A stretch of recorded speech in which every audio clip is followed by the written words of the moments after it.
So thank you for that. For that. Message me, yeah.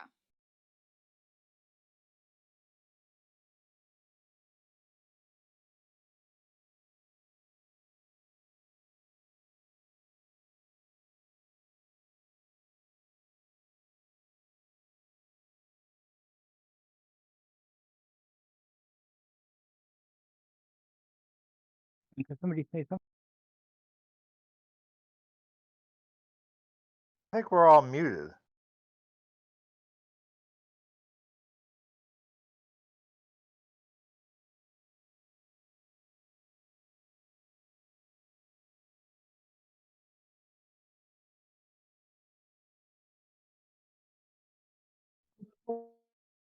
We were all good. Just need to check a few things. Sorry for the silence there. Right.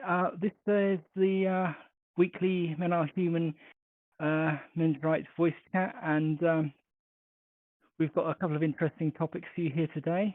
We've got fatherhood and testosterone levels in the water. Sorry, testosterone level in men. Right. Right. Blue, you were actually talking about that. So do you want to give us an overview of that topic first? Or Kathleen, if Well, you want to. yes, and Kathleen and I were just talking about it. She has something to add as well. But there have been studies that show um, a very strong geographical correlation between the use of oral birth control, contraceptive in women, and rates of aggressive prostate cancer in men. And the theory being that there is synthetic estrogen and hormones in birth control, which then through the toilet and through plumbing and through pipes finds its way back in water supplies and drinking water supplies. And yes, water is of course filtered before it ends up in our taps, but it doesn't get completely filtered of every particle. And there are impurities in virtually all water systems anywhere in the world.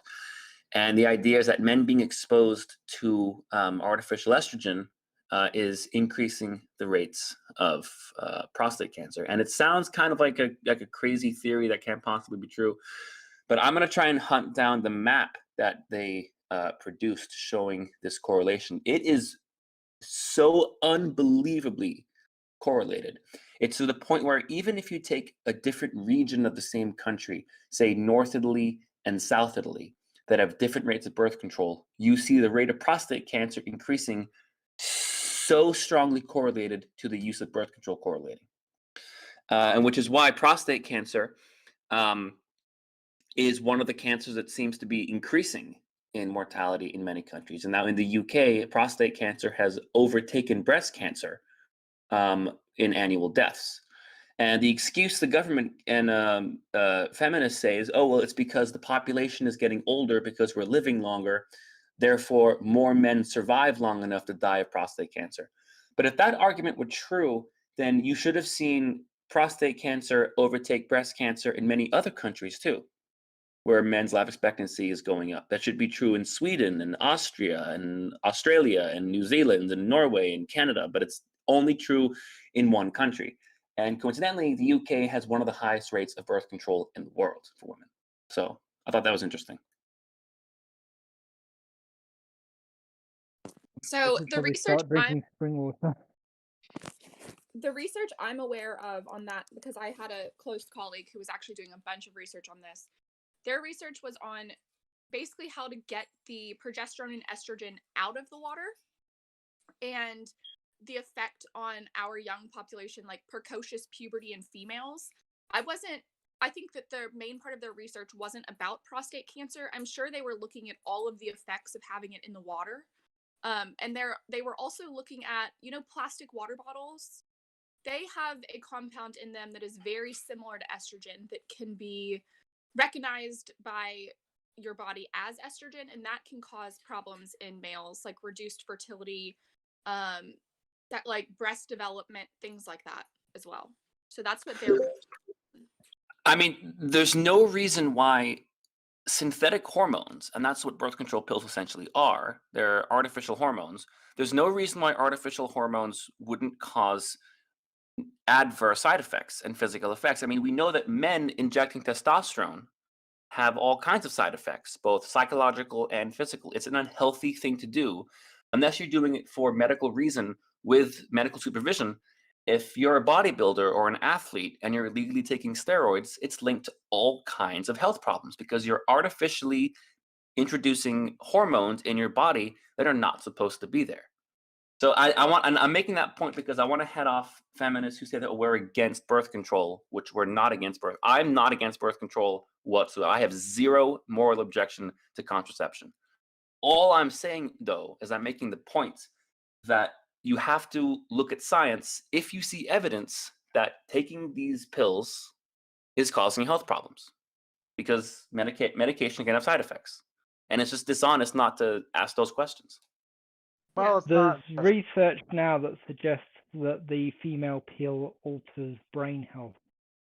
yeah, well, I've heard of that. Yeah. It's. I should think that any pill that messes with your hormones is going to do weird things to your body. But particularly one that's as strong as that. I don't think that people realize just how potent messing with your hormones can be, and to really hammer home how we don't actually know really how hormones, like the whole hormone system of the body, works. We know little bits. We can sort of see it working in some ways, but to a large extent, it's a mystery to us, and we really, really don't know that much about it. So if you're taking a pill or something that messes with your hormones in your body, I would take that under strong advisory. I would suggest that you think about it, the potential long-term side effects of that, because hormone modifying pills, they likely don't have many short-term side effects. All of their side effects are probably more in the terms of long-term brain and body side effects. I have But, an interesting side story actually to that. So I don't know if this is too much information. I'm on non-hormonal birth control. I have an IUD. And when I went to my doctor to get it, he recommended a hormonal IUD, which is smaller. And I have a connective tissue disease, and he's, an obstetrician, gynecologist. And he told me, I was like, well, I shouldn't have any progesterone because I have a connective tissue disease, and progesterone increases flexibility. And he actually had to look it up because he was not aware of that before I told him. Oh man, the horror stories I have of doctors not knowing things and me asking them a question about something and they have to ask me what it is. It's frightening.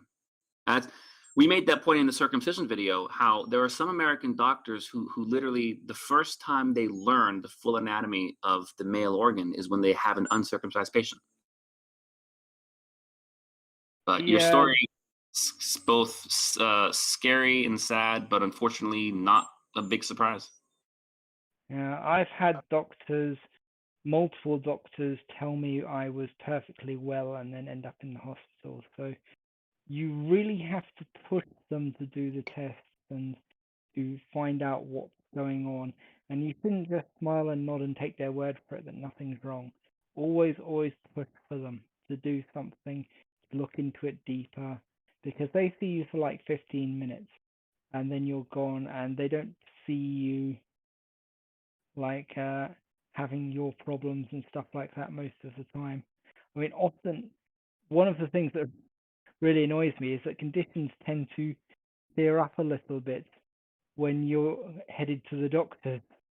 So by the time you get there, it's just like, oh, they can't really see it.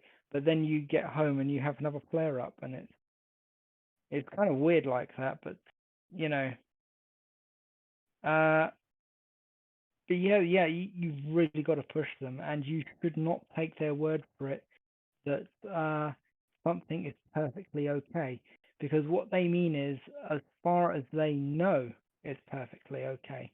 And you've got to listen to how they say things as well, because normally they won't actually tell you something is a good idea. They'll let you assume it is and not actually say it, so they're not liable.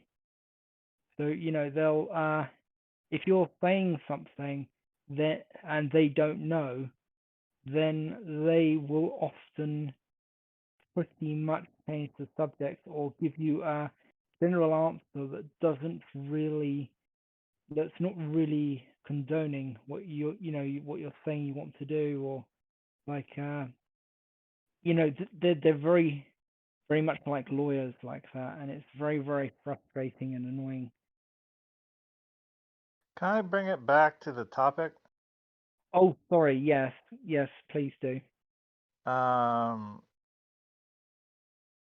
like it's not just birth control, it's plasticizers, phthalates, it's phytoestrogen, and in soy. Like it's all over the place. And I heard this statistic. I could go look it up. It's like sperm rates have decreased by 59% in like 50 years. And by 2047, it's supposed to be sperm rates are supposed to drop to zero. Like there's stuff around that is affecting testosterone and sperm counts, and it really worries. And the biggest obstacle in addressing the issue is because it's a male issue, because it's a health issue that only affects men, it's far less important to people because of male disposability. And it gets far less attention from the government and far less attention in research, even to the point where there are people who would say that this conversation is misogynistic. They would say that we're trying to attack women's health and we're trying to attack birth control, which, let me repeat a second time, is not what we're doing. We are not morally against contraception, okay? What this conversation is a conversation about a biological reality of the effect of hormonal-based medications, and then amongst other objects and things in our lives that we use too. But it does not just affect men, in fact. But I will say that the research at the CDC, one of the main reasons behind it was because of precocious puberty being caused in females. Oh, right, yeah. Apologize. I should have clarified. I was just talking about when he was talking about the sperm count issue. But no, you're absolutely right. Of course, yeah. I mean, that's certainly something that we should also like. That should also be on the list of things that we present to people when we talk about this being bad for men and bad for society. But I do think that prostate cancer really should be the top of that list, and falling sperm rates as well, because, well, there's a recent article about how basically we're going to hit a population crisis very soon, where most of the population is elderly and the younger generations just aren't making new children.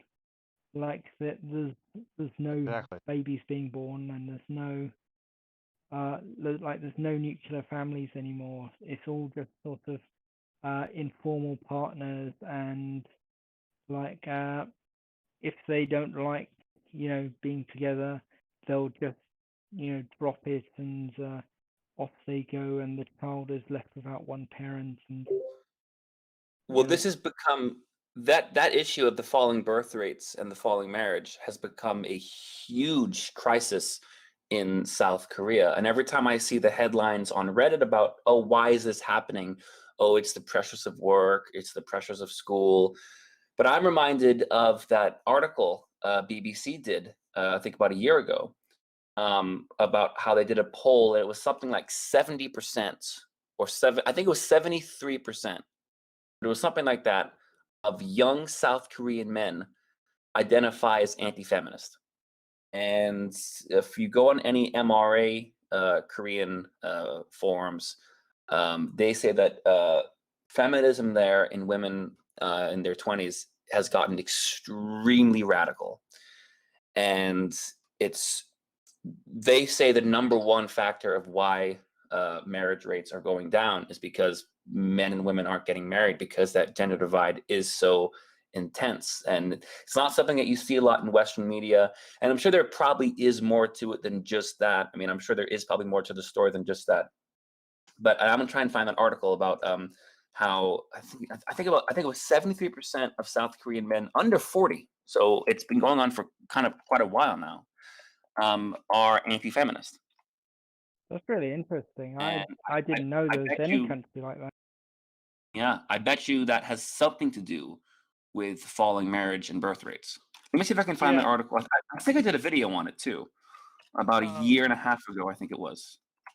there's also I was listening to this. I need to go find it. I could post it in the video chat. Got it. I it was this Candace Owens podcast on PragerU or the Candace Owens show, and she was talking to this woman. It was about a month ago, and they were talking about how basically women don't find men to be masculine anymore, and they aren't attracted.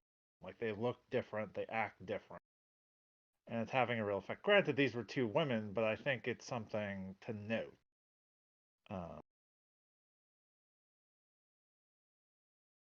Um, that's that. Uh, That's why.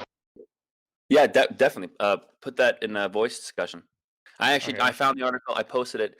It's 76% of men in their 20s and 66% of men in their 30s oppose feminism. And this was of men. But then when they asked men and women, 60% of respondents in their 20s, 60%, both men and women, think gender issues are the most serious source of conflict in the country. Really, that's interesting. Hey, wait, wasn't that study that like the feminists were really angry about it or something? They were like saying that it was proof that like most men in like that country were No, sexist. that was actually that was your country. That was the one where 50% of UK Oh males yeah. between 16 and 24. And it was interesting because it wasn't just 50-50. It was 50% were anti-feminist, 21% weren't sure, and 29% were pro-feminist. So it wasn't quite a 50-50 split, because even that other quarter, that other 21% said they weren't sure. So 71% of UK males between 16 and 24 as of last year are either anti-feminist or might be anti-feminist. Like they're not sure about it, which to me was a very telling stat. That yeah, I remember that now. Yeah, that was very interesting. That was the one that they called sexist. Yeah, I knew there was one where there was a ridiculously high percentage of men were anti-feminist, and then the feminists were like, well, this just proves that like this percentage of men are total misogynists, which is not how that works really. But they were very angry about it. Well, I think I posted it in Lounge. I'll post it here in a little bit. Abba and Preach did a video yesterday on the red pill, which I thought was very interesting. Like, not the documentary, but the subreddit. And full disclosure, both I and they both say the same thing. We do not totally agree with the red pill, and I do think there is a concerning amount of misogyny, like genuine misogyny, in the red pill philosophy. What their point was, though, is they were saying, that they got sucked into it when they were younger. And the reason why so many men get sucked into the red pill is because if they try and express these kinds of concerns, if they try and talk about men's rights or men's issues, or if they try and say something like rational, like, hey, there's this study about how maybe, too much birth control getting in the water could have a health effect. They're immediately hammered down and they're attacked and said, you're a misogynist, you're a racist, you're a Nazi, you're alt-right. And so there's no outlet. And so they don't see anything on the mainstream media that supports them. They don't feel like they can talk to their friends or their schoolmates or their parents or their family. So where do they go? They go on the internet, and they find communities like the Red Pill, and it's like, well, and even Abba was saying, I don't totally agree with them, but I felt like this is the only place that lets me express myself freely, and so that's where they end up.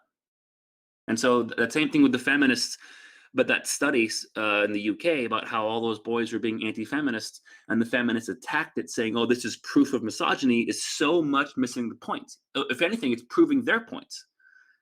Why do you think 50% of UK males are anti-feminists now? It's because of how you react when they try and express themselves, when they try and give you fair criticism. Feminists are completely closed to criticism of anything they say about gender theory or about male issues or about the men's rights movement. It's like they have absolutely no room at all to say, hey, you know what, maybe MRAs exist for a reason, and maybe MRAs have something to say, and there's a reason why men feel this way. Nope, let's just call them sexists. Yeah, I've noticed an increasing number of men who hate women because of feminists in my Twitter replies.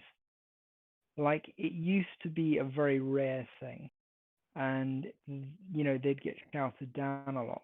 But more recently, we're getting like posts by people saying, well, case in point was one I had a little while ago on when I was saying that Women's Day has basically become male bashing day, and somebody in the replies said, yeah, I don't celebrate Women's Day as a woman now because of this. And I was like, I was agreeing with her. And then there was this other guy came in, and he started railing against women. And I tried to talk to him, but he wasn't really listening. And I have a feeling that guys like that are created by feminism, and they are going to drive away the women from this movement if we allow them to continue. It's a genuine problem because a lot of people who feel, frustrated or angry, they feel like they're isolated and they feel like they're constantly attacked. I can absolutely see, and this happened to me too, to a much lesser extent, but you can definitely get feelings of, like a persecution complex or hostility or kind of like, like bristle towards other people, because when you're attacked all the time for talking about your experience and for saying things that you really feel are the right thing to say and the rational thing to say. And let's be honest, I mean, what do MRA say? Stuff like, men shouldn't be denied homeless shelters. Men shouldn't be forced to work longer. Fathers are important. I mean, that's the stuff that we're saying. And we get called sexist for saying stuff like that. I mean, I understand if we were saying stuff like women shouldn't have credit cards or women shouldn't be allowed to run for office. Yeah, that would be sexist. But that's not what we're saying. But I do think, though, we do kind of have a responsibility, even though we didn't ask for it, and it's really not fair, and it's really not even our fault. I do think that the men's rights movement has somewhat of a responsibility to police ourselves and to try and monitor those extreme, genuinely misogynistic views that might start sprinkling in, and kind of talk to those guys and say, hey, listen, you know what? I understand you're angry, but there's a lot of women who don't feel that way. And there's a lot of men who feel that way. There's a lot of male feminists who are just as bad, if not worse. And there's a lot of feminists who are good people who they may have a different view or different perspective, but they're genuinely well-intentioned people. And so that kind of misogynistic, anger is not good. It's not productive. I agree. Yeah, I mean, yeah. I recently retweeted a male feminist who was posted a picture of these badges saying "Believe Women," and it was also saying "Men Lie" on them, and it was just the most cringeworthy thing I've ever seen. And he was just like, "Oh yeah, I'm not going to listen to any of you, responding to me. I've muted this entire thread. Good luck shouting into the void," sort of thing. Several points. One, the left likes to talk about lived experience, your truth, your lived experience. But I found that they don't listen to the lived experiences of men.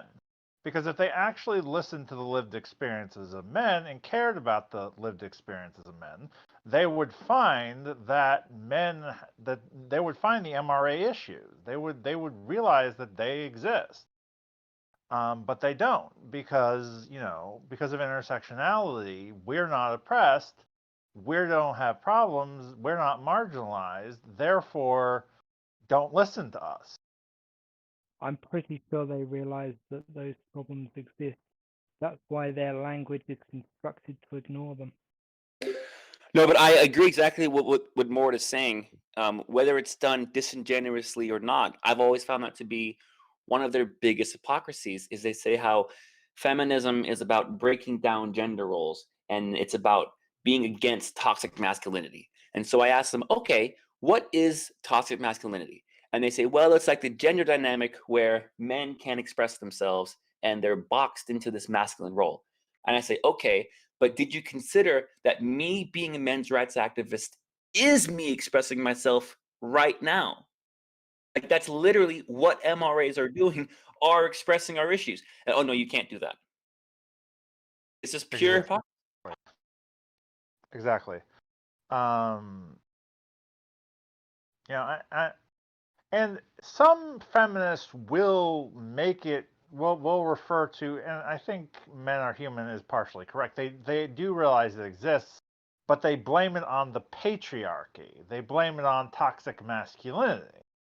Like they do, like they'll pay lip service to it, but blame it on toxic masculinity and patriarchy, and not really do anything about it to fix it. Well, what they do is they blame men's issues on men, and they blame women's issues on men as well.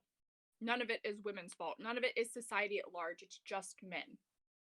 Or even more vague, they blame it on the patriarchal system. And they blame it on the toxic gender dynamic of social structure, which of course is just a bunch of nonsense buzzwords, which they can flex and twist to mean whatever they need it to mean for the particular conversation they're having at the time. So they intentionally make these very abstract terms and definitions so they can apply them as they see fit, when they see fit. Oh yeah, they very much do that. I mean, reading feminist academia is an experience. It really is. It's very much the case of if you've ever seen legal argumentation, it looks an awful lot like that, because basically what they're doing is ad hoc making up the rules as they go along, and then using those rules to manipulate the reader. They're basically trying to rules lawyer their way around things. Like I mean, I think I've said this before. Like a gamer at a tabletop RPG table, who always tries to manipulate the rules to their benefit, but ignores the rules that don't benefit them. I mean, that's basically what they're doing throughout these these big long treaties on why the male penis is oppressive and stuff like that. Which of course says a lot about their intentions to do the right thing. Because if you had good intentions to do the right thing for people, you wouldn't feel the need to be so disingenuous and create such manipulatable terms. I mean, if you were trying to do the right thing and say something that was obvious and inherent, you wouldn't need to take the steps that they take to make it so confusing. Or No, you want to. wouldn't. And you certainly wouldn't cite Michael's blood. I should probably show people more of his tweets, but Michael Flood is one of the most disingenuous people I've ever spoken to. He's an actual, I don't know what, psychopath or something. He will try and manipulate you constantly. He's You just wouldn't not worth have talking to. Donna Hilton, who was a convicted murderer, who tortured and raped and murdered someone, be a speaker at the Women's March. Like they know that she committed those crimes: torture, murder, and rape, and not in self-defense. She wasn't defending herself from a rapist.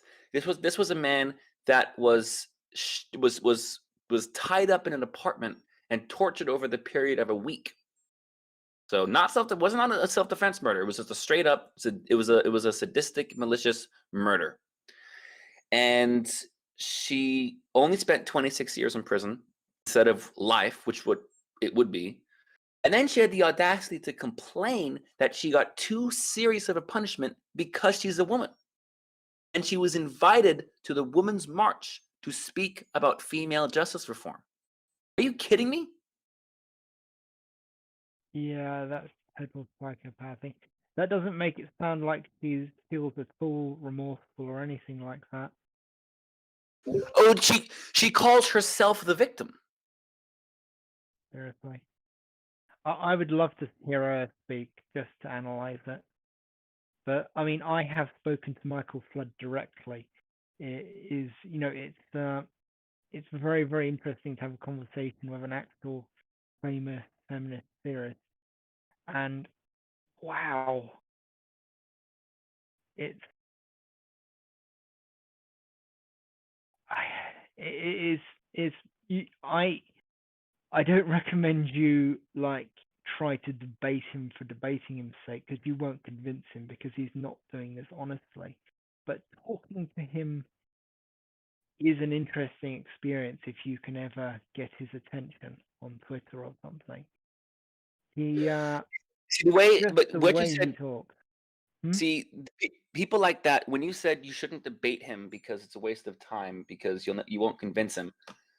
The strategy for debating someone like that is if you realize that they are this only applies to when you realize someone is in bad faith. If you realize that someone is a psychopath and disingenuous and in bad faith, the tactic for debating becomes don't try and convince him, convince the audience watching, convince the people who are watching the debate. So if he disagrees and gets angry at an obvious point, that's actually good for you. Don't get angry at the fact that he's missing it. Look how stupid he's going to make himself look, and then reveal that, expose that to other people listening. Oh, he doesn't get angry. He's not the sort of person who it's very easy to debate in public, because well, I mean, I usually take the tactics that debates are public and that you should be going for the audience rather than the person themselves. But Michael Flood, I don't recommend even that for, because he's just so manipulative. He will try and make you look bad for the audience. He will basically cite his own quote unquote research. He does all kinds of twisted and manipulative things. And really, just read his Twitter account if you want an idea of what he's like, because he is one of the most stone cold manipulators I've ever seen. It's He's not. I mean, breathtaking. he doesn't seem very prominent. I mean, I've seen him before. I've never talked to him, but I mean, if I'm looking at his Twitter page now. Um, most of his own tweets that he makes himself, not his retweets, but his own tweets get 1 like, 2 likes, 2 likes, 3 likes. I mean, he looks kind of like a nobody. This is probably another good reason not to debate him personally, but he is actually famous in his own right. If you go into feminist research and you look around, you will, within not very much time at all, come across his name. He's if you look on the article for the Manosphere on Wikipedia, and you delve into its citations, and the academic feminist, and then you delve into the citations that they have, you will quickly find Michael Flood's fingerprints over that entire page. He's very much in. They cite his book. They cite a bunch of stuff from him. They actually cite him laughing at us specifically in there. It's it's quite frustrating. What do you mean when you say us specifically? You mean this Discord? No, I mean the movement. Oh, right, right. Yeah, Well, but he has a lot more if push I than if I may quickly, we did call this chat to be centered around fatherhood. I think we should try and maybe nudge a little bit more in that direction. Of course, of course. I mean, I Who wants thought to, that was who wants going to to talk about spin who off wants of to talk the about hormone thing, but who wants to talk about Michael Flood? I mean, seriously. yeah, I Um, know. But we were but talking about manipulation anyway. So, I, right, there was my next door neighbor in LA described himself as a socialist militant feminist. yeah. Um, but no, he was actually a good dude. He was a decent guy. He actually really helped me on that night when that woman stabbed me. Like he Oh, really good. with the police, he really came out. But he was a very smart guy, decent dude, a lot of interesting conversations, and he referred me to this debates between Warren Farrell and if anyone knows Vaush, the YouTuber, and yeah. the debate was regarding single parents and then same gender parents, and are two parents of the opposite sex the optimal situation for a child? They both agreed that having two parents was probably better than one, not as an insult to a single parent, because single parents can be excellent parents and hardworking parents, but just having two sets of hands is going to make any job easier. That's just kind of a math thing. It's just having two parents to do the load makes it easier than just having one. That's they agreed with, which I think most people would agree. But you do get people saying that it's sexist to talk about how important the father is because it disrespects single mothers. And I think that's crazy. It's not disrespecting single mothers, and it's not saying that a single mother can't do a great job, and it's not saying that a single mother can't raise a very successful child.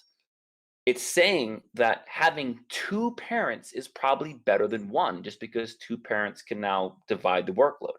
The second part of the debate is something I thought was interesting. It's, does having two parents of different genders give a child a better kind of perspective on gender? Because a father can kind of share lived experiences as a man, and a mother can share lived experiences as a woman. And there are still social differences in how men and women kind of function in society and how we're talked to in society. I think most people would agree with that. Warren Farrell said, well, obviously, a same sex couple can be a very good couple and raise a very successful child. There might be some advantages to getting the perspective of a male parent and a female parent. Um, I agree. yeah. I mean, I think that you're more likely to succeed with a male and a female parent. In fact, I think you're much more likely to succeed if you've got an entire extended family, people supporting those parents and looking after the kids and so on and so forth. Like having grandparents who are nearby and so on is very good. I do think that a same-sex couple can bring up a child as well, especially if they've got that mixed family behind them. If they've got Of the course, mixed family behind them, they'll be fine. I think a I single do. parent can raise a child well. I don't think so. No, You sorry. don't think so? I Because just don't. there are successful children of single parents. There are children who are less damaged by single parents, I think is the better way to say that. You really need to. I mean, I would I'm definitely acknowledge the advantage of two parents, but I would disagree that a single parent can't raise a child successfully. Obviously, it's more challenging, but I would disagree that it's impossible. well, Are we talking single 98% mothers? of. Are we talking Sorry, what? single mothers or single It fathers? doesn't matter to Because me. there's been studies done that show single motherhood like makes kids susceptible to like 70 different risk factors or something like that. I could go look it up. Yeah. Well, Um, that's what I was about to get into. Uh, there's like a 98% of people in prison are from single mothers, and like 98% of people who are illiterate are from single mothers and things like that. Like all these really nasty things. But it's really mostly because we don't have any stats on single fatherhood. But If you were putting single fatherhood, you'd still have stats like that. if I'm an orphan in foster care, and believe me, if you know anything about the foster care system in America, it is a disgrace how orphans are treated. That could be a whole talk in and of itself. I would rather be adopted by a single parent or by a same-sex couple than not be adopted at all. Well, yeah, I mean, that's kind of like saying you'd rather not be thrown off a bridge, really. But I do think that like a single sex couple is going to be fine. Though I think that if the child is the same gender, it would be more helpful because uh, two guys, it's they're not really going to be able to help the kid with like a girl with specific issues related to their gender, like when they get their period and things like that. It's going to be very, very awkward. So you need like a grandmother or something like that helping them out. But like if the same sex couple is the same gender as the child, then I'm pretty sure they'd be fine because it's just like you know they know how it works. So it's like if a lesbian couple can help a girl with like her period and things like that and talk her through dating like that sort of stuff, and a single like sorry a gay couple can do the same thing with the boy because really it's more transferable. Like dating is more transferable and things like that are much more transferable to that sort of perspective than things like a period would be to a gay couple, because a gay couple's never experienced a period, so they can't really talk like they can't really help a girl with it.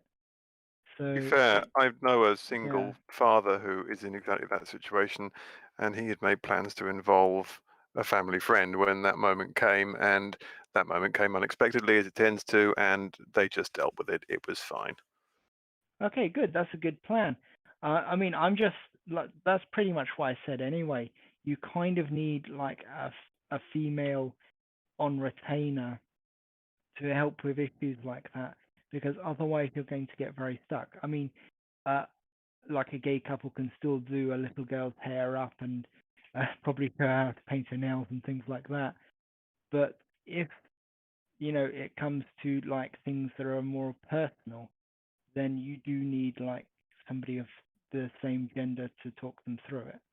Do you But think that people really learn that stuff off their parents anyway? I think most young kids are quite reluctant to learn things off their parents if they can possibly help it. well, they might be reluctant, but I do think that if I'd had more support from my parents regarding things of that nature when I was growing up, I probably would have been less messed up, to be honest. Well, I can't complain because I had a very nice, stable upbringing with a two-parent family, so I've got no complaints to make. Well, I had a two-parent family too, and mine was pretty good, except for a couple of areas where things fell down a bit. But that's kind of getting into personal territory. Uh, but yeah, I will say again, I do think two parents better than one, and if you can get a parent of the same gender in, then that's very helpful.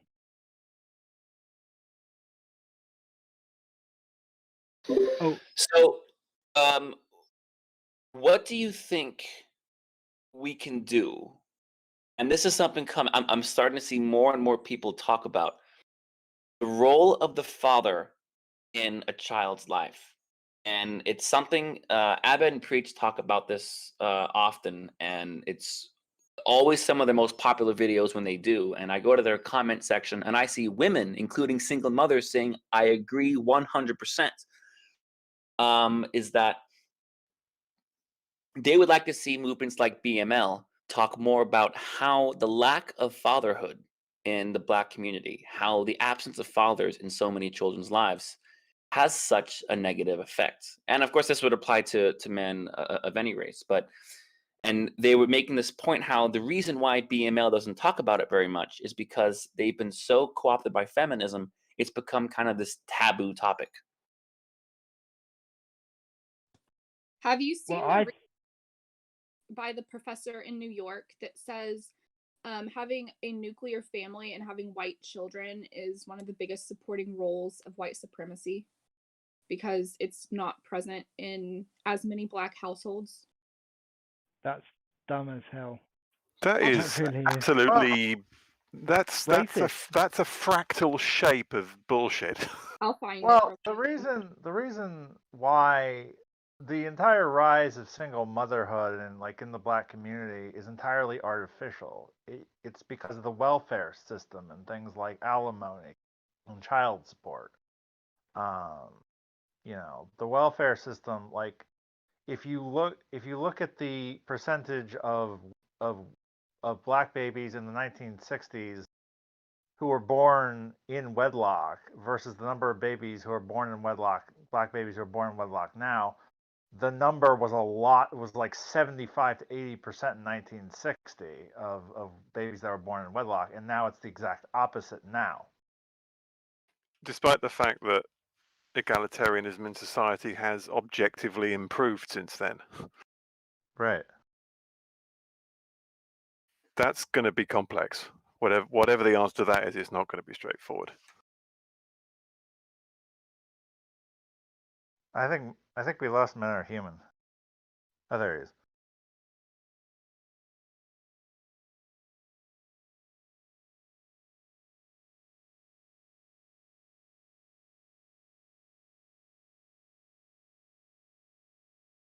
Hey, can anyone hear me? 10-4. Yeah, sorry, I had a little problem there. Sorry, could somebody tell me what just happened? Oh, I was just talking about how the rise of single motherhood in the black community was artificial, and as a result of of things like the welfare system.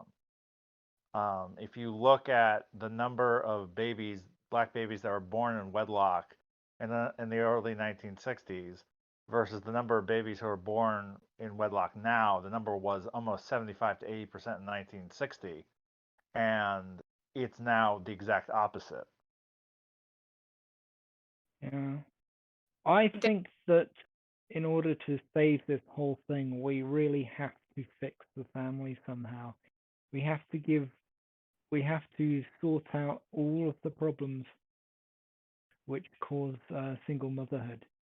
And we really have to make sticking around, even if they don't marry, sticking around more attractive for men. We have to Well, really fix that somehow. part of it is fixing the welfare system because a lot of welfare you cannot get if a man is in the house. Like the existence of women, infants, and children, WIC, in the United States, men can't get it. Only women can, and they can't get it if they're married.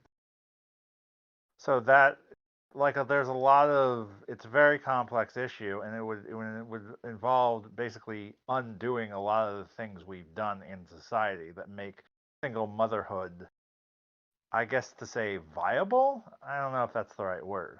There's something worth saying about when you say that there are certain things that only women can get. I'm not aware of the US law on this.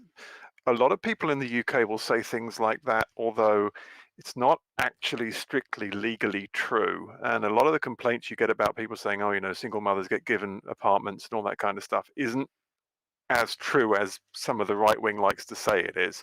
And I'm a bit cautious about going too much down the route of complaining about welfare causing that sort of problem when perhaps, we'd be quite careful to get all the facts before we did that. Well, from a Well, men's that- rights perspective, let me ask you: do you feel that? Because this is something I've heard.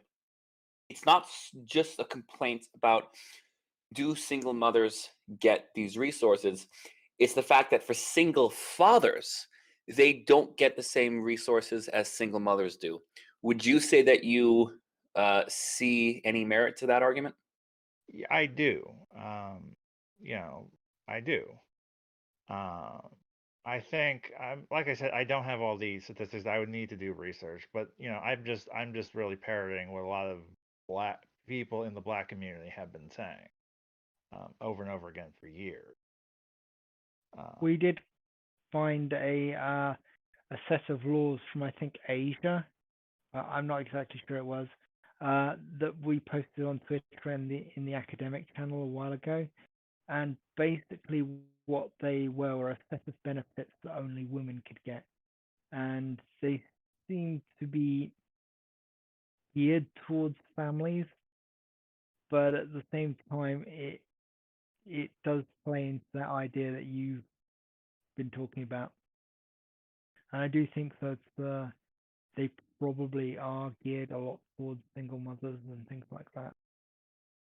What I would expect to see is that a lot of these things are subject to fairly subjective assessments by officials, which is probably fine because otherwise you end up trying to write, outrageously complicated specifications for who's entitled to what thing, and that's don't necessarily want to do that because there has to be some judgment involved.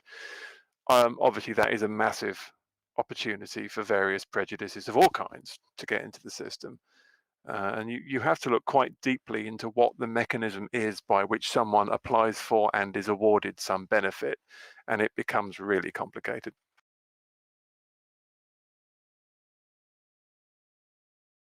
Yeah. Well, I mean, it's going to be very, very difficult to fix this because absolutely everything that you need to do to fix this is going to be something that's going to be seen as sex. Like trying to reconstruct the family on its own would be seen as sexist because you're attacking single mothers. So, you know, just like taking away or modifying benefits so that single fathers can have them or so that families can have them and to push towards families, that's going to be seen as an attack on single mothers because you're taking away money they need to survive and things like that. You're not necessarily taking anything away, or just you could easily argue you were just making sure that it was available to everyone. And yes, I am fully aware that that will then be used immediately as a sop to misogyny and unpleasantness when it isn't, because everything is a sop to misogyny and unpleasantness when certain people say it is. But you could happily argue that this stuff should just be more generally available if there are laws that are making this stuff solely available to women, which we're told they are. I think in the UK there probably aren't. As far as I'm aware, most of the single parent stuff will apply to anybody. But yes, the complexity is huge. A lot of social services in the UK, even if on paper they apply to everybody, in practice it doesn't quite happen that way. Yes. Homelessness and housing is one example where they have categories for like priority need and vulnerability, which is very often code word for women get it and men don't. I mean, I don't know if you would count anecdotal evidence because you could find an annual evidence of just about everything, but I have heard on more than one occasion, if you're a single father in the UK, a lot of times you show up to the council to try and apply for housing, whatever it is, you have a much more difficult time being accepted. Well, I don't need anecdotal evidence because we've got the actual manuals they use. We've had them posted on here a few times, and they literally say that it's priority for women, minorities, so on and so forth. Men are right at the bottom of the list. Like, if everyone else has been seen to, you might get some of the scraps. I think the death of fatherhood, I guess we can, well, at least I will summarize from me what I take away is sort of the death of the nuclear family. Is sort of, it used to be the father was the provider and the mother stayed home to take care of the kids, like the nuclear family, traditional gender roles. But now the father is irrelevant because the single mother doesn't need him anymore. If that makes any Well, sense. she does. That's the big lie, I think, that all of this feminist propaganda basically tells you that women used to stay at home, men used to go out and work. Yeah, sure, if you're middle class, that was actually considered like a luxury, women staying at home and not working. If you look through history, you actually find that women were working not as much as men, but they were working. Like they'd be at the very least sewing things at home while they looked after the children. They would be washing things for people. They would be doing all sorts of different jobs that aren't really acknowledged by feminists because they don't fit the narrative. Well, I think The only they time are. they really. Hmm? So I think you were about to say, weren't you, that that work is acknowledged as work when people want to complain about the amount of unpaid work women do in the modern era, which is a legitimate criticism as far as I'm aware, but they don't want to count that as work historically. Well, actually, I was going to mention the Radium Girls, but that's also a good point. They will bring up work at home as quote unquote unpaid work, but who's going to pay you for that? Is your job going to pay you for cleaning your fridge? Like, I don't see that as logical in any sense. No, it's not, but I think when people bring that up, they're complaining about the fact that historically, blokey went out to work, wifey stayed home and made house. You can complain about that on an issue of, natural justice and probably be right. But I think the complaint now is that quite often when both people are going out to work, there's a complaint that women still end up doing far more housework, which is possibly fairly legitimate. Maybe. Is, I is mean, that not as far as I've seen, is that not still considered a luxury to have a woman who stays at home? So I grew up like that, and almost everyone in my neighborhood did. And I remember being out and people's mothers that I went to school with asking my mom what she did, and she'd be like, well, I stay at home, and like try to say it in the most tactful way possible, and people making snide comments. And I mean, our family is actually pretty much the same way. I mean, I have a job, it's more of a hobby. I spend a lot of money on my job. I don't make a lot of money. My husband makes much more. And people say snide things about that. really. It's definitely considered, I think, in a lot of areas still a luxury. I know like people that have to work and they'd say, well, oh, well, you can do that because, you're rich.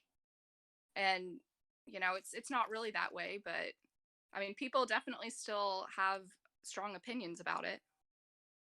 I mean, I would much rather a partner who works and helps pay for the bills, and helps pay for rents, and helps pay for groceries, and helps pay for expenses. I mean, the last thing I would want is a girlfriend who doesn't have a job and expect me to pay for everything. And even if she does all the housework, no, that's not equal. I would much rather split housework 50-50, and she has a job and helps pay with the bills.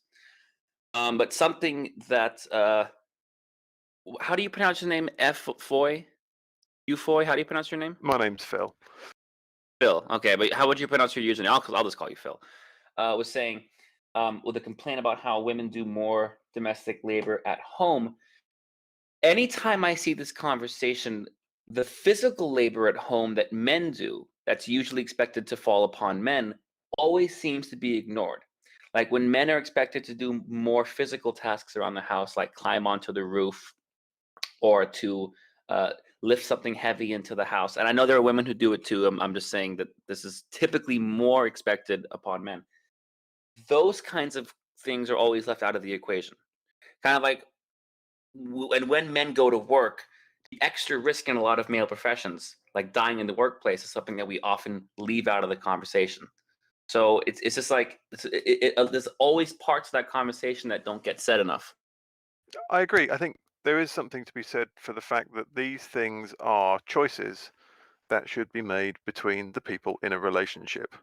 And if you want to, I mean, like for instance, if it was me, then if we had kids, I would definitely be the one staying at home, just financially, no question, just because that's the way it happens to have worked out, which is fine.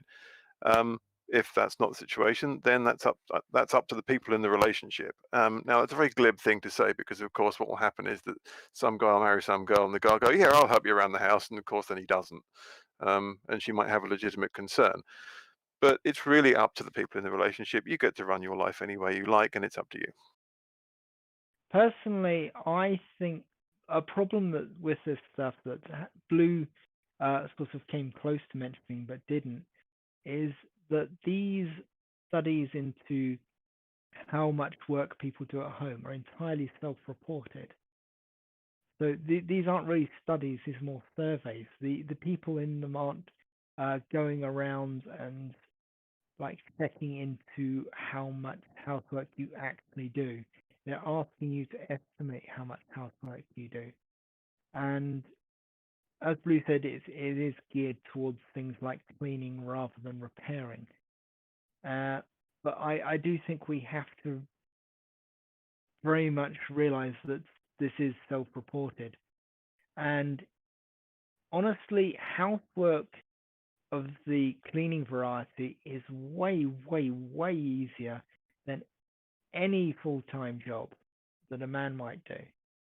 It, I think it's actually insulting that uh, these feminists are saying that men have to pitch in with the housework after doing all that work to keep the house itself functional, to keep it Well, to keep the hot water on and all Don't that agree. sort of stuff. Sorry, no. well, no, it used to be a lot harder to clean the house. You had to take the rugs out and beat them, and wash your clothes by hand. And, a lot of that is modern technology. The vacuum cleaner, the automatic dishwasher, the washing machine and dryer. It's made housework a lot easier. It used to be housework basically was a full-time job. Yeah, I was actually working on, cleaning the house and stuff while I was doing my work today, my proper work. Like I was cleaning and working at the same time, and it was just a matter of basically as I'm moving around the house, I go to one room and I take like laundry down to the washing machine. I shove it in the washing machine, turn it on, and then I go back to like my proper work for a bit, and then the washing is done, and that sort of thing. It's housework is more or less done for you unless you let it go too far, and then that's only it's only when you let it go too far that you end up with a massive job, and it's like a disgusting toilet to clean, or like a really dirty floor that's got to be really vacuumed and maybe shampooed, or like all that sort of stuff, like a big pile of dishes or something. I If have you keep on top of it, it's very easy. I have no problem with the idea that certainly until fairly recently, I mean, like I know that my mother does a hell of a lot more work than my father does. Um, uh, and that is an inclination. It depends on what people's standards are for household cleanliness, what their level of laziness is, what their level of involvement of it is, and it's something that I mean. The question I always have for this stuff is what outcome do we propose based on this? Yes, everyone should behave fairly in relationships, and that's a core part of how you maintain a sensible relationship that works. But what outcome are we proposing here? I mean, it's really hard to legislate how couples are going to divide up the domestic chores. And you do raise an interesting point.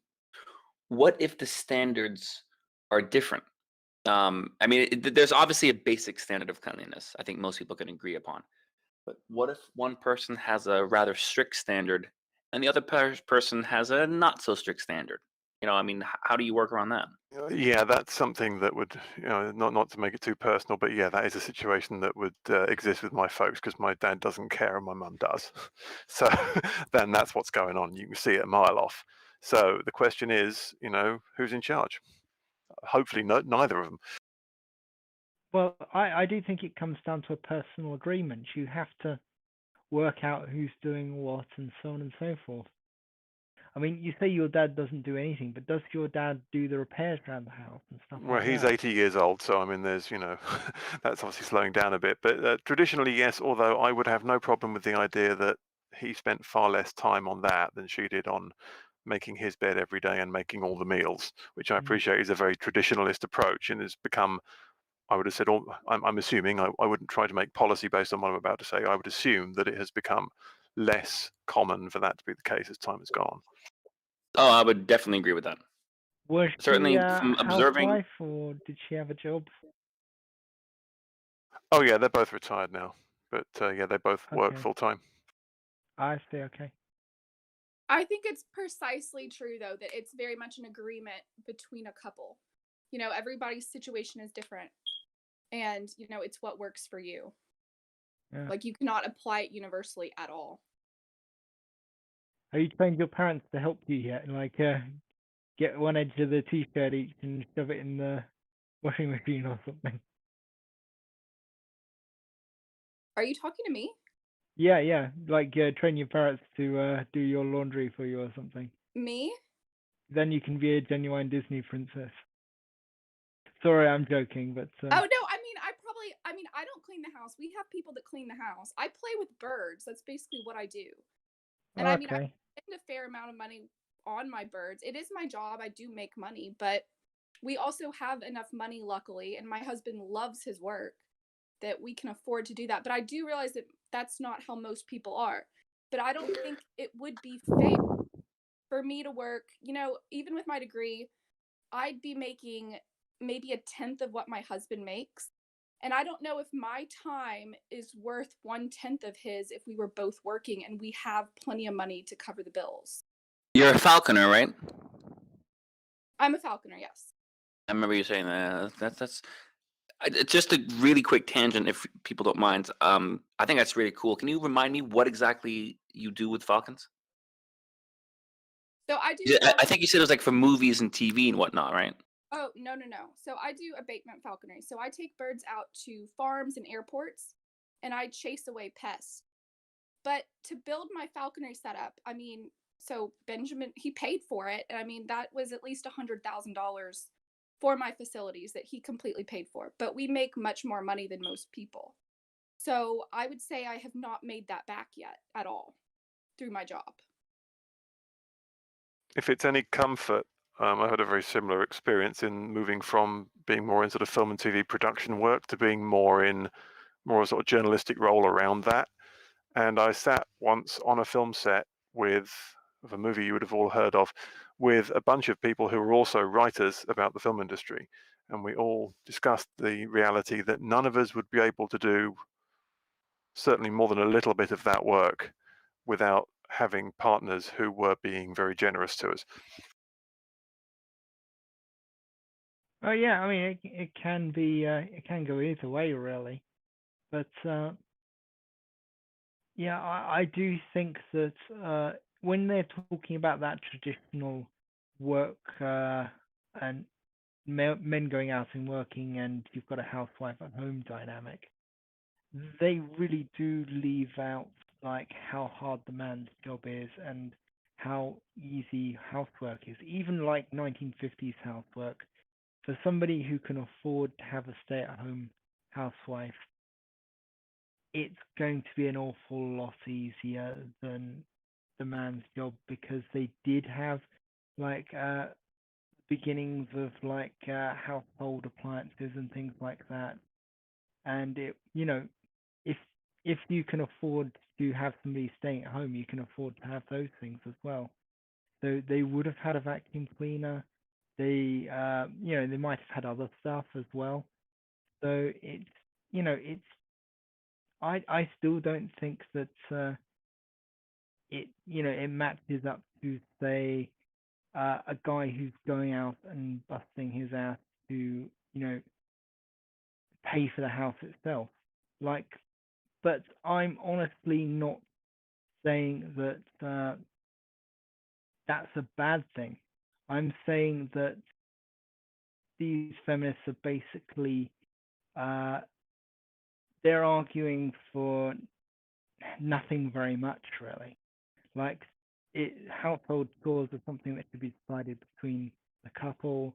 They are something that's a very personal thing that other people have no business in.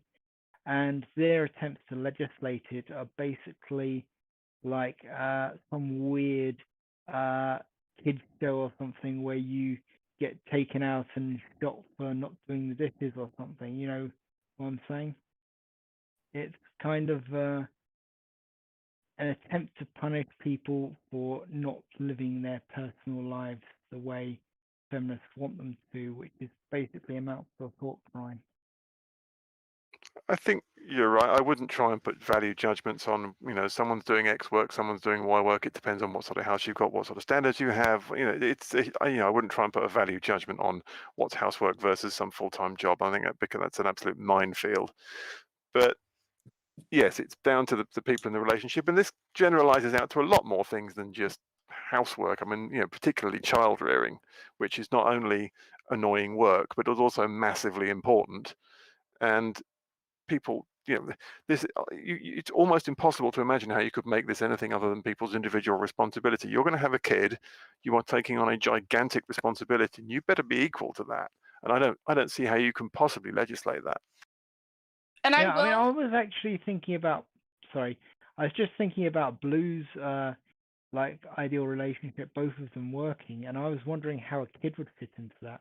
And then I realized that Blue probably wouldn't have children, but I mean, I don't know if he would or not, but it Well, I just understand. strikes me. I understand if there are children involved and one parent is taking a break from work to be with the children. That I understand. That's fair. That's basically what my parents. And I would only expect my partner to work and help with expenses if she was not taking care of kids, if there were no kids involved. And I will say, this is anecdotal again. So I was actually accepted into medical school, and my husband specifically did not want me to go. He's also a physician that spent a whole lot of years in training because he's a specialist. And he did not want me to go to medical school because if we were both working 12 to 15 hours a day as doctors, and he very much wants children, that would not be something we could do well, I don't think. We would have to have a full-time nanny. Neither of us would have much time with the children at all. Can't doctors kind of choose their own hours though when they want to practice? Not what we do, and not what he does and what I wanted to do. It's a very similar situation to the one I found myself in. I was Kathleen, right? We were talking about what Katie does the other day, and again, looking at kids, it was just nah. With what she was doing and what I was doing, we just kind of went, that would be irresponsible. Precisely. It just doesn't set up a good home, especially when someone is working crazy hours or doing a job that is so demanding or very much away from the home. It just doesn't, you have to have someone who's going to, and I'm going to say sometimes that's a sacrifice to give up doing what you wanted that does take more of your time. Some people wouldn't see that as a sacrifice, but I mean, I very much wanted to go to medical school. Well, it's a choice of whether you wanted to go to medical school more than you wanted to have more time to look after your kids, and that's your choice.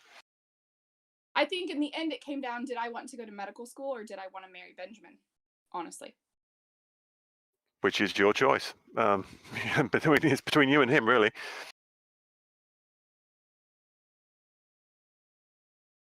Exactly. And I think everyone's situation is so different and so diverse. It really is.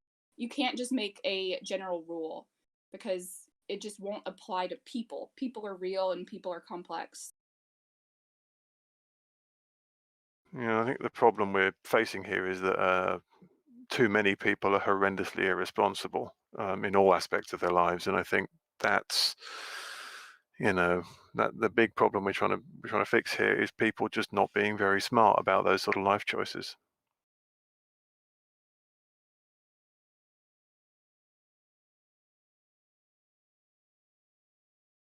Yeah, and I do think that the whole messed up society thing plays a role as well. I mean, I do feel like this would be a much easier problem to solve if there weren't people just absolutely screaming and shouting and stamping their feet about it and saying, no, no, no, you can't, like actually angry at the idea that a woman might want to be a housewife.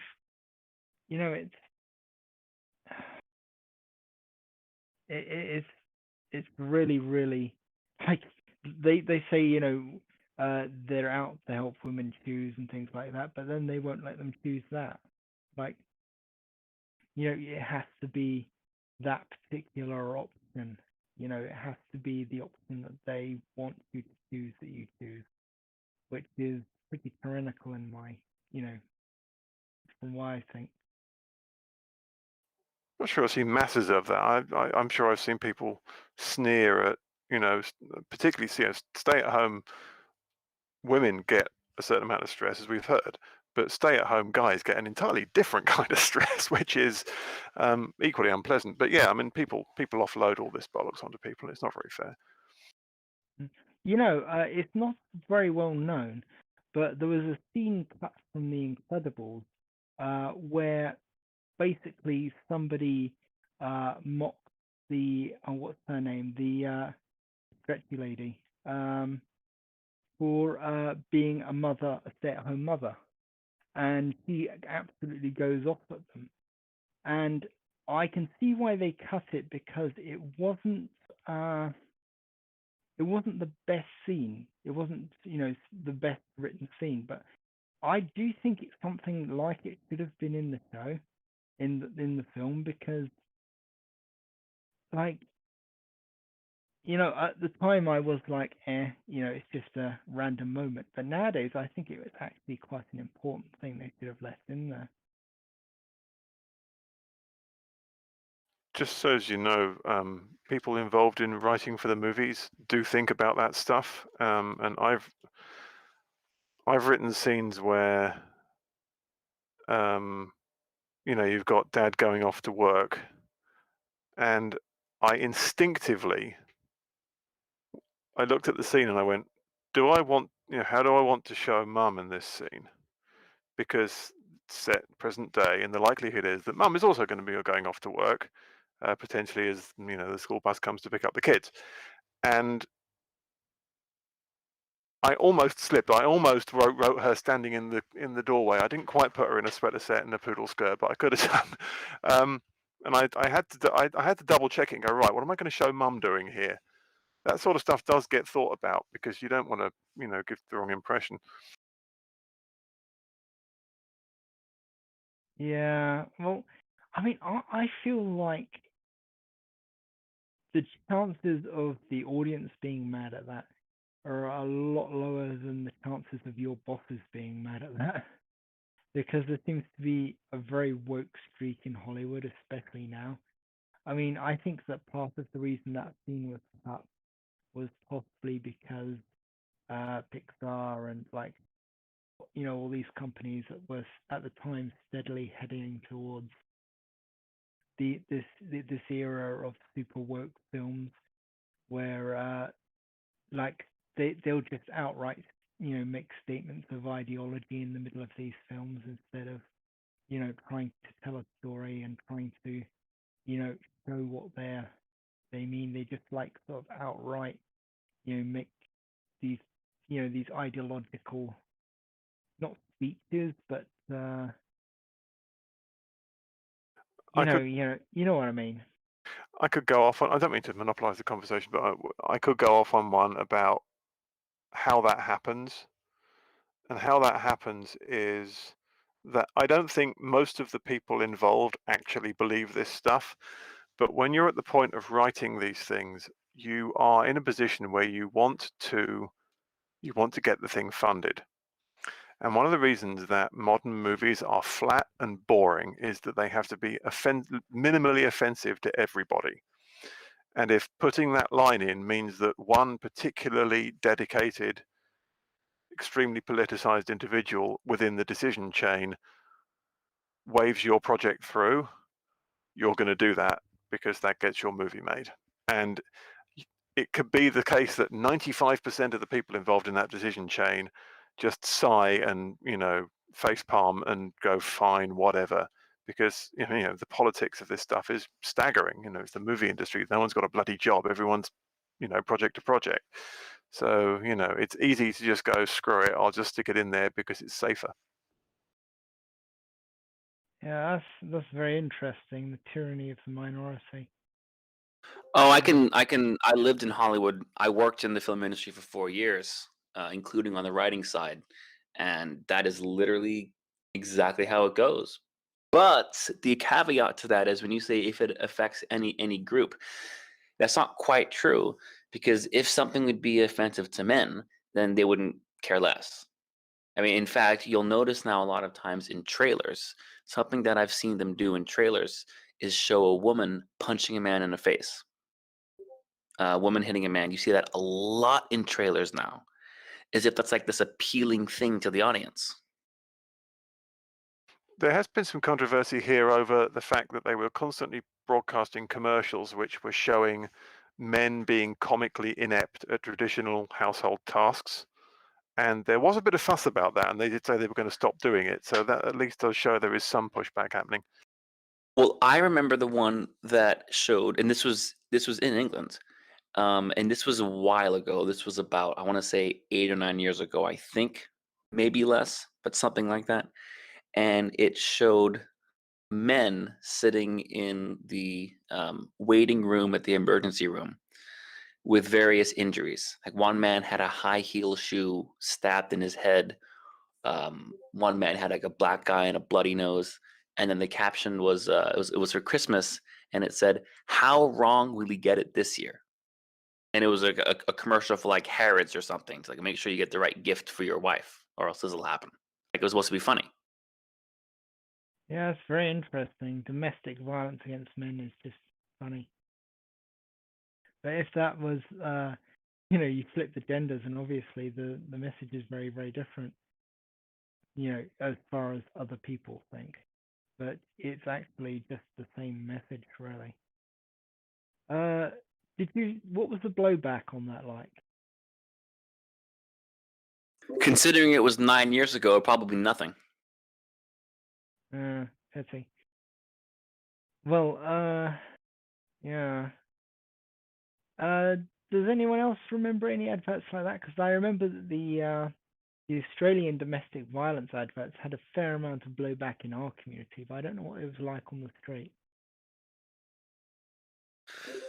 Probably in the street, anyone in Australia would be terrified to say anything, because if you do say anything, you'd be marked and put on some list, probably. I mean, I'm joking, but it's not all that far from the truth.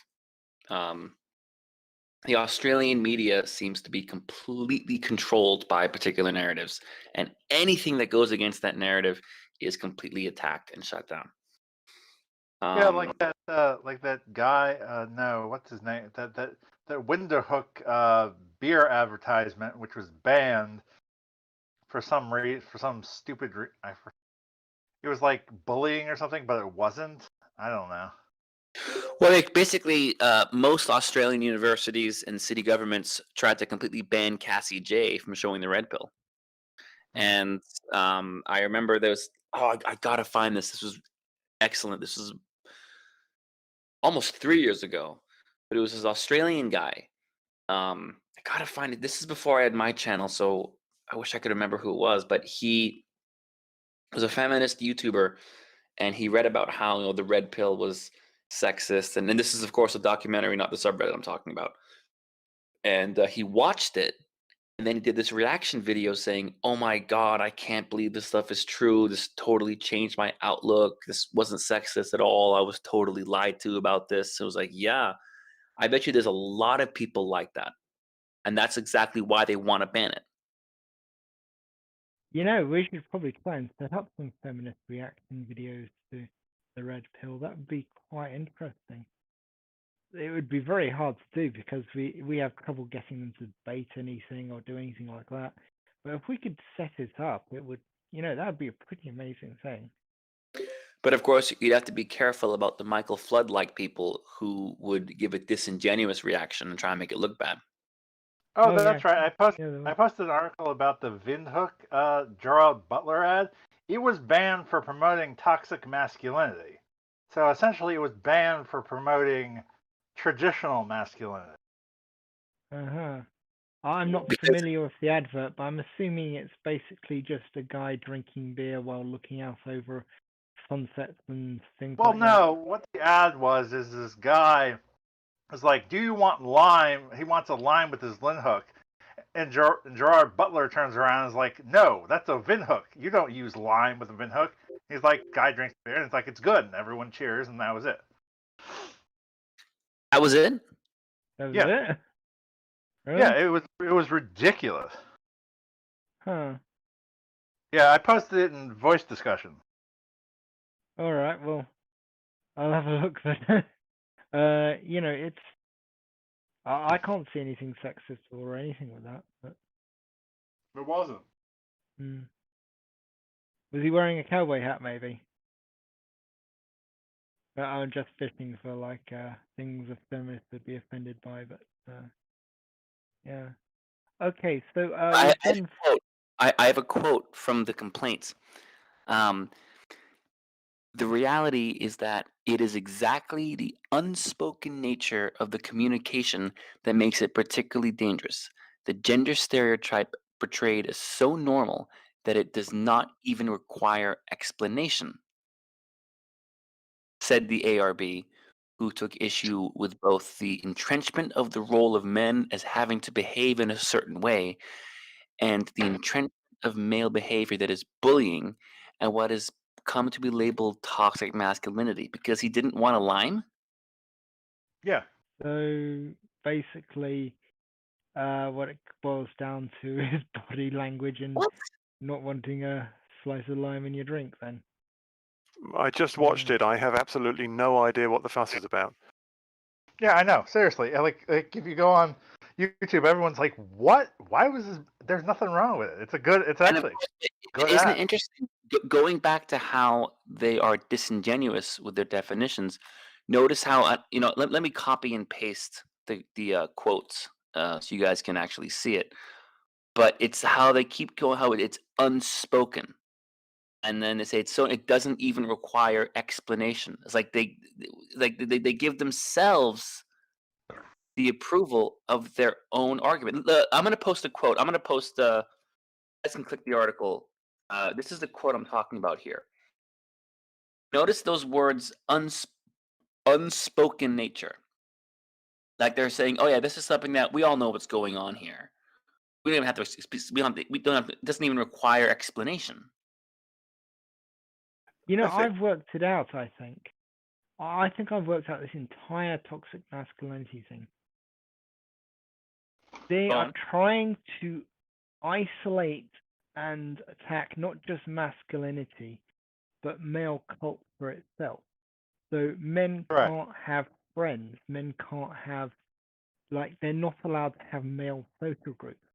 This is what it's attacking. They're attacking the Right. idea of men having groups where they sit around with other men and talk about things. And, like, I think what they're really getting at in that is that a group of men had a conversation together and there was unspoken understanding between them, and they had a group dynamic, and it was a masculine group dynamic. It wasn't a feminine group dynamic. So, you know, men had a culture, and that's what they're trying to destroy: male culture. It's basically what you do when you're trying to destroy an enemy in warfare. What you do is you try to undermine the culture itself so it can't function. If you destroy the culture itself, then there's no enemy anymore. This is why the Opium Wars, like where they imported massive amounts of opium to China and things like that, and like just wasted away all of the Chinese population with like drug addiction and all this sort of stuff, and just sort of wrecked their ability to do anything. It's the same sort of thing but with ideas, and they're trying to just eliminate male culture. I mean, that's at least that's why. I mean, yes. I mean, that commercial is so innocuous that I would imagine that for that to have even popped up on anybody's radar, there would have to be some underlying politics to this. There's some reason they don't like Gerard Butler. Is there some reason they don't like this beer company? Is there some underlying thing going on? Because it's really so, It's a yeah. way. It's an expression of power, and it's an expression of dominance and manipulation. It's the creeping sense of power where they take 1 inch at a time. Because if you accept it, the next time they do it, and the next time they do it, and the next time they do it, finally someone complains, and they can say, "Oh, but the last 4 times you were okay with it. Why didn't you say anything?" Yeah, I agree completely. I've seen that myself, and it scares the living hell out of me. It's the concern I have with all this stuff. You can talk about people's home lives, you can talk about beer commercials, you can talk about work and gender pay gap and all that stuff. But the problem is none of those things. The problem really is that a situation has been created where it is broadly accepted that for some reason the answer is not logic and rationality. And I don't understand how that's been created, and I don't The understand reason why it's tolerated. Oh, I can answer both of those things. I talk about this often. I'll post about it. It's something called there's two terms to know. One is called milieu control. One is called aponeurology. But basically, the basic explanation is this: bullies and psychopaths and narcissists will always have an advantage because their brains are wired in a certain way that regular people just don't understand, because regular people don't have a motivation for confrontation. They don't want stupid confrontation. They don't want stupid arguments. They don't want to have some battle or some debate about something that doesn't matter. They want to just live their lives peacefully and enjoy their life. Whereas bullies, narcissists, and psychopaths, they enjoy confrontation. They enjoy stupid arguments. They enjoy getting on people's nerves. They enjoy irritating people. They enjoy manipulating people. And that's something that the average person just doesn't understand. And even if they do, they're not programmed to want that. And so it's very difficult to stay dedicated to doing that 24/7. Whereas these people, these like narcissistic, psychopathic types, their brains are wired that way 24/7. They wake up in the morning thinking about it. When they're making their coffee, they're thinking about it. When they're taking a shower, they're thinking about it. They're planning about it. They're relishing in the thought of doing it, even though it's completely pointless. Whereas regular people have no desire to do something completely pointless. They just don't want to do it. There's no, I wouldn't sit around planning how can I launch some ridiculous campaign just to show how powerful I can be on social media. I don't want to do that because I just don't want to do that. But these people are programmed that way all the time, and that's what they do all the time. And So, most people, when they see something like this, they don't confront it or they don't fight it because they just don't want to. They want to live their lives and not have to think about it. And this is exploited. I what think you're that's why saying there's makes such a big crossover with dark triad and quadrad people with feminism, especially at the elite academic. What's the difference in the dark triad and the dark quadrad? I know I've seen one that's like the serial killer one where some of it is like emotional aspects and some of it is like the animal killing and the feces spreading. Like which one is which? The dark triad is narcissism, psychopathy, and what was it?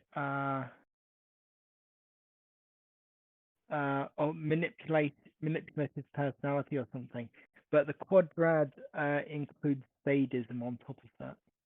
Okay, there's one that's like for serial killers that includes like bedwetting and animal killing and something else. And it's also a triad. I think the bedwetting thing is kind of a myth. I've also seen bedwetting as a symptom of a sexual abuse, so it's possible that that might be the link. But Hang on, it's really hard what's to the say. what's the bedwetting topic about? There's I don't know if it's a rumor, a myth, or whatever, but there's a people do sometimes say that psycho killers often wet the bed when they were like at quite an old age.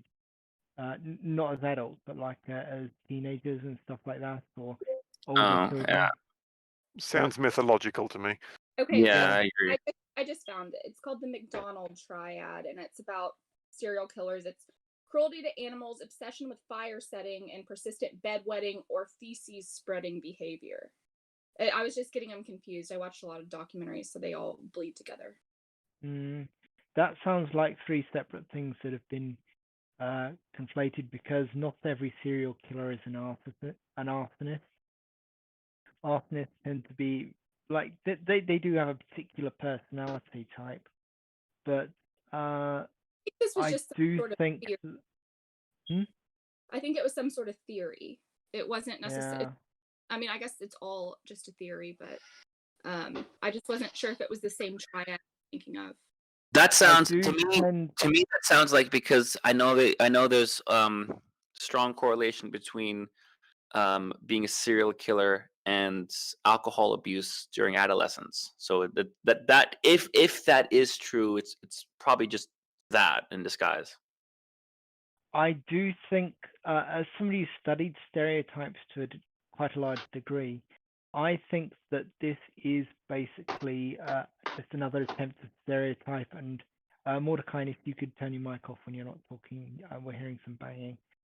I think it's just another attempt to basically box people in and create stereotypes and things like that, when it's probably not half as valid as people think. I think a lot of this criminal profiling stuff is just not very good science. I don't think it's particularly useful, because you come up with a list of things like tick boxes, and then you go around looking for those tick boxes, and you'll find innocent people that fit them, and you'll find guilty people that don't fit them, and that is a major problem. I think that I mean, I've heard quite a lot about criminal profiling actually being bullshit. It It's a very small sample size you're often working with, isn't it? Yeah. Sample sizes are a major problem. Self-reporting from criminals is a major problem. For example, the whole thing about criminals and being sexual abuse victims. If you ask them the question one way, then they will say yes, like 90% of the time, because they're trying to gain sympathy and things like that. But if you ask it another way, then you find out that actually it's, probably more than average, but nothing like as much. It's basically, profiling is very, very difficult, and it ignores the fact that humans are free thinking individuals who don't necessarily conform to particular types.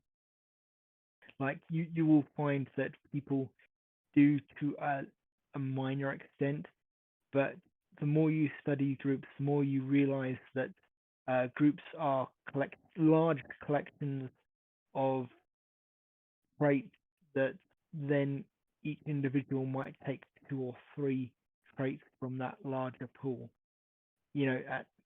Or they might take none of the traits and they might simply identify as that group.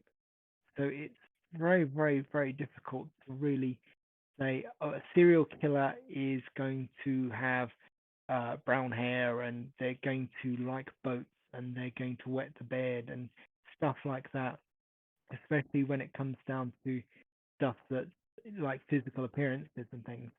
If you look into Victorian science, you'll find that they tried to basically use, like late Victorian, when they first had cameras, they'd take a picture of somebody, and like hundreds of different people from a particular profession, like taxi drivers is a famous example, and then they will try to superimpose all of those images together to create the archetypical taxi driver.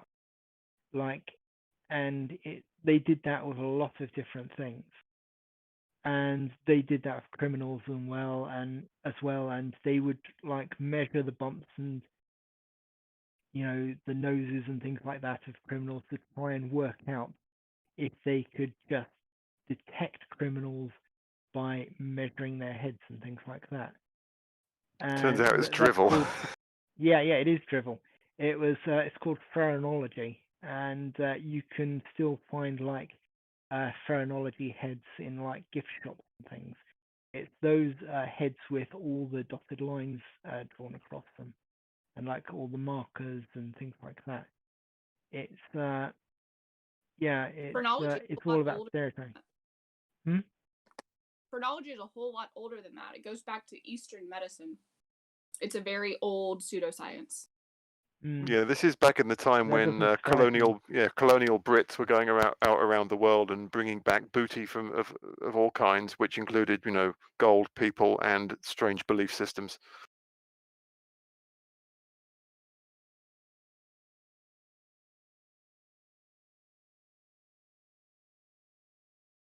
Well, I didn't I kind know of that missed that last little phrenology was exchange. that old. I was I just kind of missed that nonsense last little talking. exchange. What are we saying is that old? And is pseudoscience? Phrenology. Phrenology. Yeah, I'm not sure how you pronounce it, but it it's well, I didn't know it was that old, but it doesn't at all surprise me that it is because it had to come from somewhere, really. Does that mean that we can, take lots and lots of pictures of people who and figure out what the kind of person looks like who's liable to fly off the handle if you say something like, there's a few studies out there which show that men and women don't have the same temperament. Well, there is more modern research that's pretty prevalent that looks at the distance between people's eyes and things like that, and the prominence of their brow ridge, and how quote unquote trustworthy or untrustworthy they look. Well, Or even how violent they look or they're perceived by the average person. I'll try to find some of that research, but that's like what yeah. it translates into. There's Yeah, that's interesting. That's more of a meta study on how people perceive phrenology than like phrenology itself. But that is, that's very much the sort of close to the sort of thing that they would do. They would measure brows and things like that, and then try and work out if the person themselves was, you know, what, what they were like, and then try and extrapolate that to larger groups. Yeah, there was this is probably a subset of phrenology, but this in Victorian times there was a belief that you could identify certain kinds of criminals and their types of crime by what their faces look like. So you would say this is the typical face of a rapist. This is the typical face of an arsonist. This is the typical face of a thief. This is the typical face, and based on their bone structure, their nose, their eyes. Basically, you could look at a criminal's face and guess what kind of crime they committed. And something that's really interesting about that actually is that it does apply to the whole men's rights thing because hypertestosterone features are included in that. And there's actually some Asian countries that were working on making technology that could scan people's faces as they walked through like security cameras. Obviously, very unscientific, but to kind of target people. Ew. Japan also did it based on blood type. Well, you mean these cameras would be like scanning people's facial symmetry and facial structure and then profiling based on that? They were doing research on it. I'll try to find that article as well. Jeez, wow. It was a type of criminal profiling, basically. That's well, they definitely still use facial recognition over there to like hunt down criminals. But yeah, that's a new and interesting take on phrenology. But Seems to be quite a lot of resistance to that kind of thing. I mean, there's been a bunch of controversy in the UK in the last couple of years about the police using facial recognition stuff. And there does seem, in my experience, to be a healthy skepticism and a healthy level of rejection of that kind of stuff. Just on the basis, and the reason I bring this up is it was later shown that they deployed this system in its default setup and hadn't got any hits. So they said, oh, well, we can't possibly have that. So they basically just turned down the detection threshold until they started getting some hits. So they turned it down, didn't get any hits, turned it down a bit more, didn't get any hits, turned it down a bit more, didn't get any hits. And of course, the answer that this facial recognition system doesn't work was not an acceptable answer. The only acceptable answer was we found some people. So they just kept turning the detection threshold down until they started making some arrests. And they actually arrested people who looked wildly dissimilar to the reference photos they got of suspected criminals. And the interesting thing about it was not only had they cranked the detection threshold down till the system started fingering people, but they also arrested people who looked nothing like the people they were looking for, who were clearly not the people they were looking for, because the system had told them to. And if that isn't reason for a healthy skepticism of technology telling authority figures what to do, I don't know what is. Where did you algorithms are see that they dangerous in were? that regard. Where did you see them actually arresting people. All I've ever seen research is that it was wildly unsuccessful and nothing came of it. Where were they actually arresting people? Notting Hill Carnival, wasn't it? I haven't seen that. I'll have to try to find it. I'm pretty sure they I thought did it was- actually. They towed people, and it was I thought it was a wild night. I did a couple carnivals back in the day. yeah. I don't know. I'm reasonably sure you're making me question myself now, but I'm reasonably sure that they ended up arresting people who were extremely obviously not the people they were looking for, which did nothing for the reputation of either the Metropolitan Police or the people who. I mean, the people who created the software, to be fair, were horrified that this had happened and said, "No, you shouldn't have done that." But you did give them a control for it.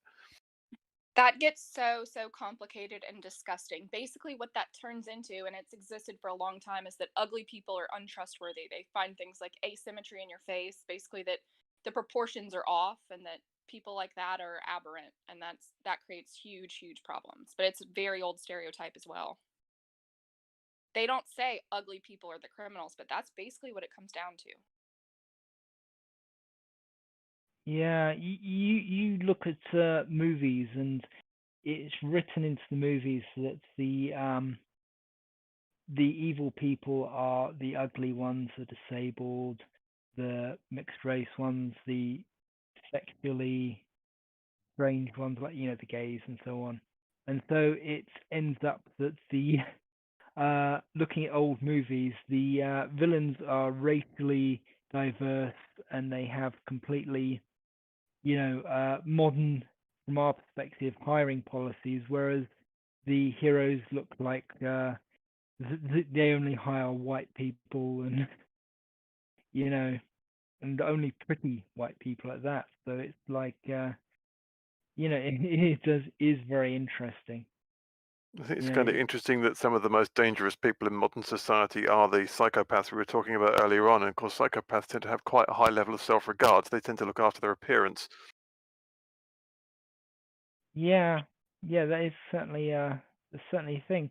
I mean, it's very interesting that we don't want to spend time around ugly people, even though we know on a intelligent, we know that they aren't dangerous. We know that they aren't unpleasant people. They might even be really nice people, but at the same time, there's this sort of mental barrier towards like hanging out with like truly incredibly ugly people.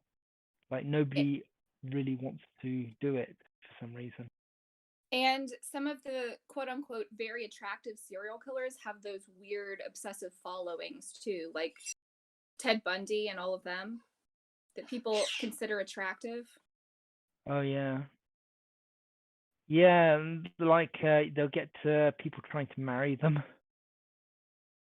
Yeah, they'll which, go to the prison and marry them, and like, yeah, that's that's very I remember creepy. Rolling Stone magazine got a lot of criticism for putting the Savarnev boy, the Boston Marathon bomber, on the cover, and they gave his face um, the same treatment they give celebrities of like good lighting, good editing.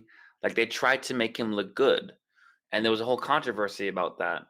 And I don't want to put this on record because I may be wrong about this, but I think their defense was, well, listen, we want to show you that a terrorist might not look like quote unquote a terrorist, because a terrorist could look like anything. And so we wanted to show that this guy, if he walked into your uni class, or if he was at a party you were at and you talked to him and you saw him, you would never suspect that I'll link this cover in the discussion. You would never suspect that he was a terrorist. And they were trying to say that we're trying to show you that a terrorist or a serial killer or anybody could be anybody. And some people didn't like how they were sort of glamorizing him. I I don't like s- it. I actually kind of sort of take Rolling Stone's stance on this one. Not totally. I mean, I don't like how they gave him like this great lighting and whatnot, but I do sort of understand at the same time that is what he looked like. That is who he was, and that is what he did. And I don't like this when the media doesn't want to show a mass shooter's name in the article. Oh, let's not give them any acknowledgement. You can't do that because it happens. That person exists. That person did that thing. If you ignore the name, you're not ignoring the problem. The person Yeah, did but that. then you Yeah, get the people who want to get their name in the papers, But and those, they're but like, that's gonna I happen. know That's how I gonna can be happen anyway. famous, I'll kill people. It's like, But that's gonna happen. That's gonna. I mean, because to me, that's the slippery slope of starting to edit history, and I don't like that. I to a I understand. take certain extent, but if you give these people a platform, you're giving them what they want. Yeah, I heard this. Psychologists have said this that there is by making these people notorious, you potentially encourage follow-ups. I completely agree that you don't. We shouldn't be erasing history. There should be a public record of stuff, and generally speaking, there is. But there is some sense to the idea that we should not be lionizing these people. I think that there's very much to be said about, not glorifying killers, but I think it's important to teach people and children that, bad people can look like anything. Like a lot of children are like, well, kidnappers are creepy looking old men. But a woman can pull up and kill or kidnap a child just the same. And just because, you meet a man on the street in a dark alley and he's handsome doesn't mean he's not gonna come at you. The movie industry's got a lot to answer for here. I think there's a lot of evidence that female child kidnappers are, if not as prevalent, almost as prevalent as male kidnappers. And children are a lot more trusting of a young woman that comes up and talks to them than an old man. A couple of weeks ago, I was asked on the street in the UK for the time by a couple of girls who were waiting for their school bus home. And this is the UK, so young women who are at school are in the little skirts and the blazers, and I was hesitant to even speak to them. To be honest with you, it was weird. Yeah, I relate to that so much. And like I even like there's a local park in my hometown. And it's on the way to my walk to the beach. And there are always children playing there. And I always feel like when I'm walking past, like sometimes I'll take out my phone and I'll do a fake phone conversation. Or I feel like I have Yep. to be ready. Yeah, I have to feel like I have to explain why I'm there. Even though I have nothing to do with the kids, like, at all, I have to be very careful, where do I look? Where do I walk? Yeah, that's something that's very relatable. And I mean, I can only imagine the terror you felt when those girls talked to you. I bet you the first thing you were thinking was, "Oh my god, who is watching us right now?" I Yeah. think that that's also a problem with our society that we feel like that, though. I'm sure you all feel it more as men, but I was recently at a park and a little kid asked me to push them on the swings, and I was like, no. Oh, I don't blame you. How Yeah, how no, old was don't blame you. how old was the kid? It was maybe a 5 or 6 year old, and I was like looking around. I was like, "Where's your parents?" I was like, "Go ask your parents. I'm not going to push you on the swing." And I'm a pretty blonde girl. I'm like the least threatening looking person, but I was like, I'm not pushing this random kid on the swing. Yeah, because I mean, let's just say somehow he slipped out and cut his leg or something, and then you're blamed. So yeah, I was because thinking more of it's the look because of some stranger with your kid. You see this stranger putting your kid on the swing, and like that's storm over and punch them right in the face sort of scenario. It's And I'm like it's probably, very, very. I would say I'm probably one of the most forgivable people to do that, but I still completely was uncomfortable and wasn't going to do it. Yeah. I mean, Well, I just think that asking, like, pushing someone else's kid on a swing, I think that's weird no matter who you are. I think that is genuinely just a weird thing for the kid to do, but it's a kid. What are you going to do? yeah, they're not really thinking about it. They think of all adults as basically teachers and parents, so they're not really thinking that through. But one thing that I've always found interesting that doesn't get brought up enough, I think, is with that dynamic of kids, like nobody ever suspecting women as the killer or the kidnapper or whatever. I think that an awful lot of unsolved murders and things like that actually come down to a woman did it. Like a big chunk of them. Like if you look at all the unsolved murders out there, obviously a lot of them will be men as well, but I do think that a big chunk of them are not even detected as murders or anything like that because a woman did it, and then they either had an excuse like saying battered woman syndrome, or they just weren't suspected at all because they were female. It's wild speculation. It is wild speculation, yeah, but I do think I know. that I think actually there could be something to that. Not that every example of that is what that is, but I bet you there are. And in general, like someone being less suspected, someone being elderly, or someone being a very pleasant demeanor, or someone. I mean, like that's who is Kaiser Soze is exactly about that. But I bet you, yeah, people who are seen as less threatening, I bet you get away with crimes more because police are still human beings and they still have the same subconscious biases and inclinations that anyone else does. So yeah, I can imagine that happening from time to time for sure. I think that my reasoning is based on a a couple of different stats, particularly related to historic and modern bias in the justice system against arresting, charging, and sentencing men and women. Like men have a twice the arrest and conviction rate as women, and they have like 63% longer sentences than women. So there is a bias there that I can show you, and I'm that's also trivial. basing it. Showing that bias is completely trivial. I think that's one of the first things that people realise when they get involved in this stuff is, hang on a minute, we're banging men up at an absolutely enormous rate compared to women, and no one's got a problem with that apparently.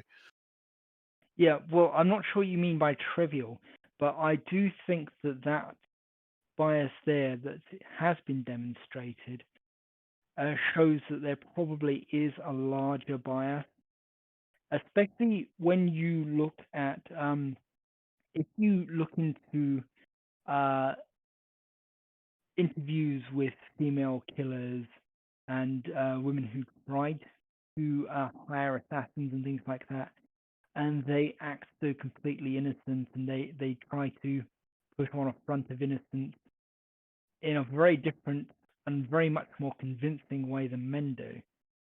I think that plays a part as well. That may be like that may explain some of that stat. I do think there is some sort of there is a bias there.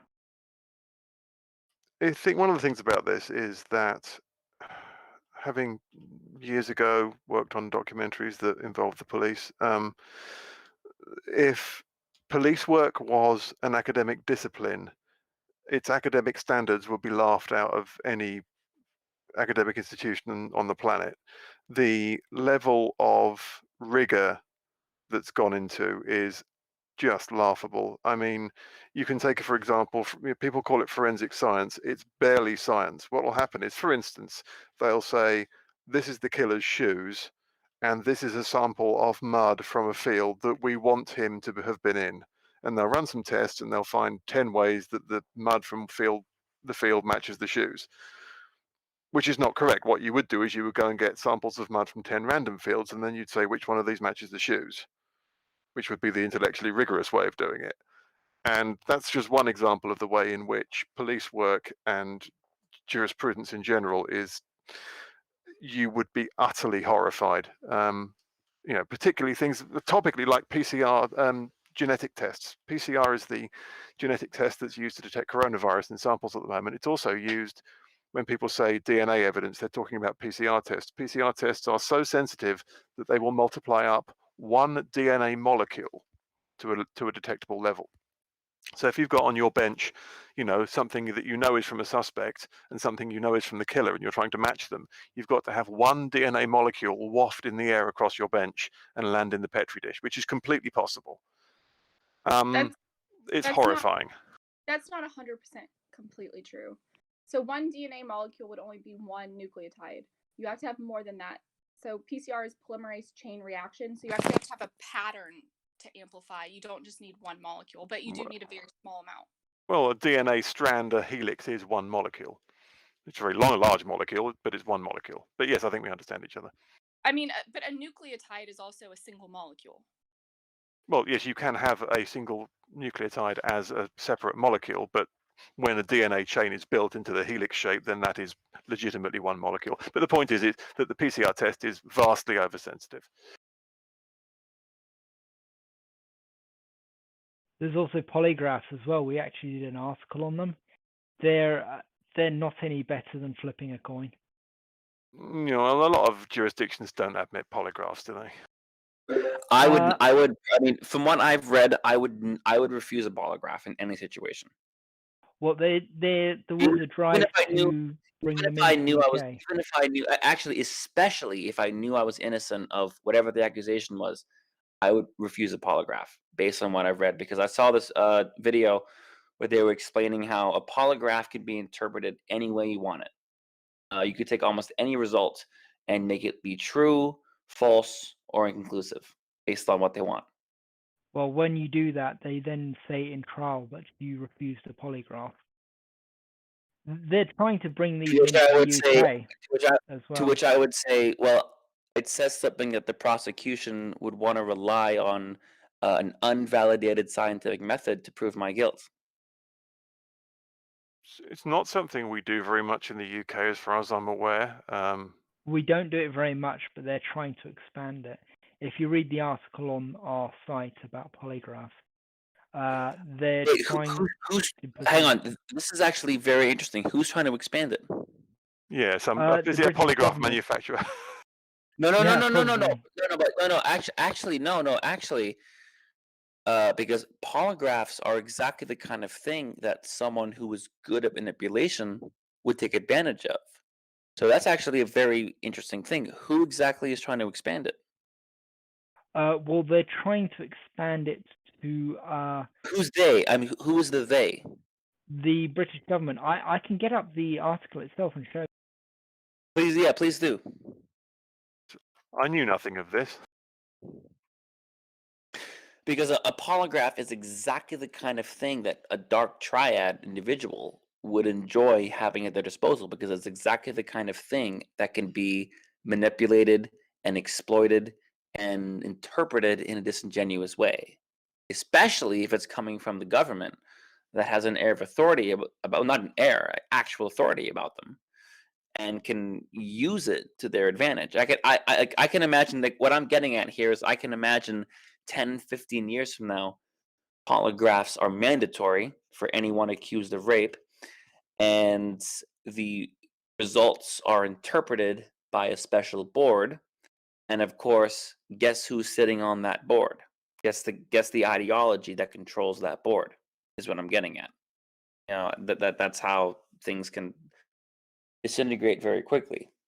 The other thing about polygraphs is that, at best, assuming they are completely accurate and they work, which they aren't and don't very well, but assuming they were completely accurate, they would detect honesty, not truth.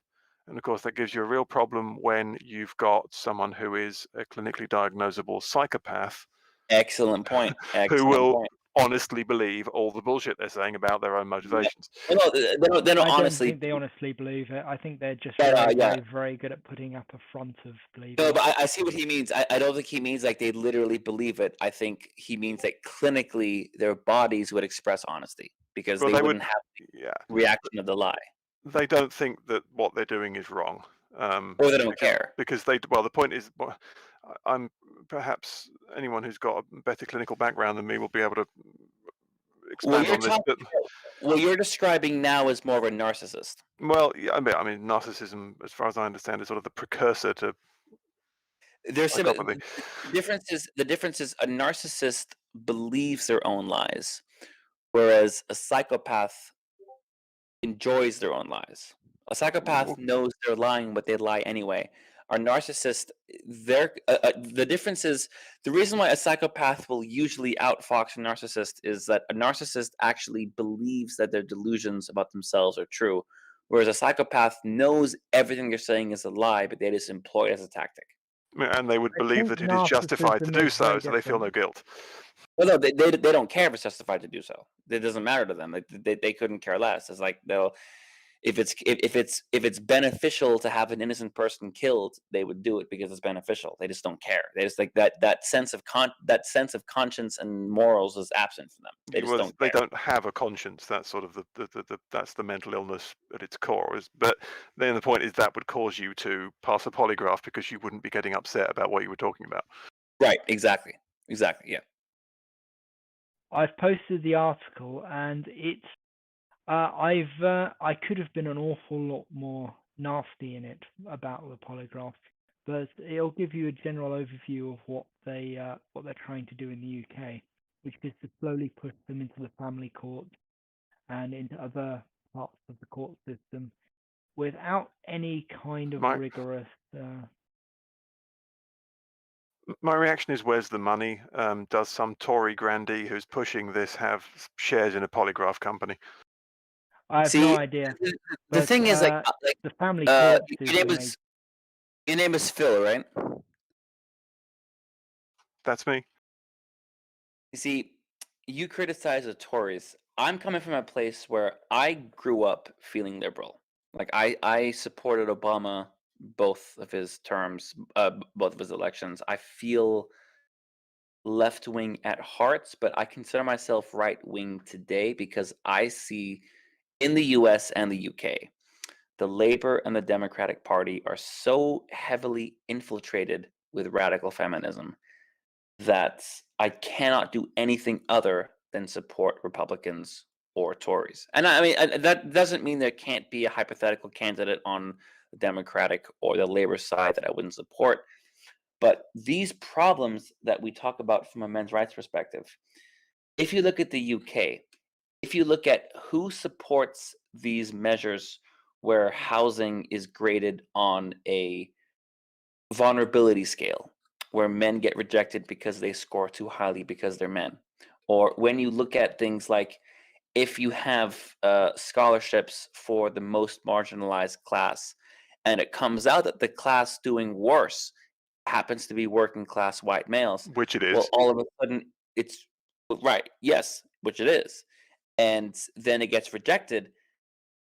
That tends to come from the left in the UK. That does tend to come from Labour more than the Tories. If I had to choose, and I don't like any major party right now at all, but if I had to choose someone in the UK to take power right now, I would choose the Tories. And they have many flaws, no doubt about it, but they would be my first choice to solving these issues, not my last.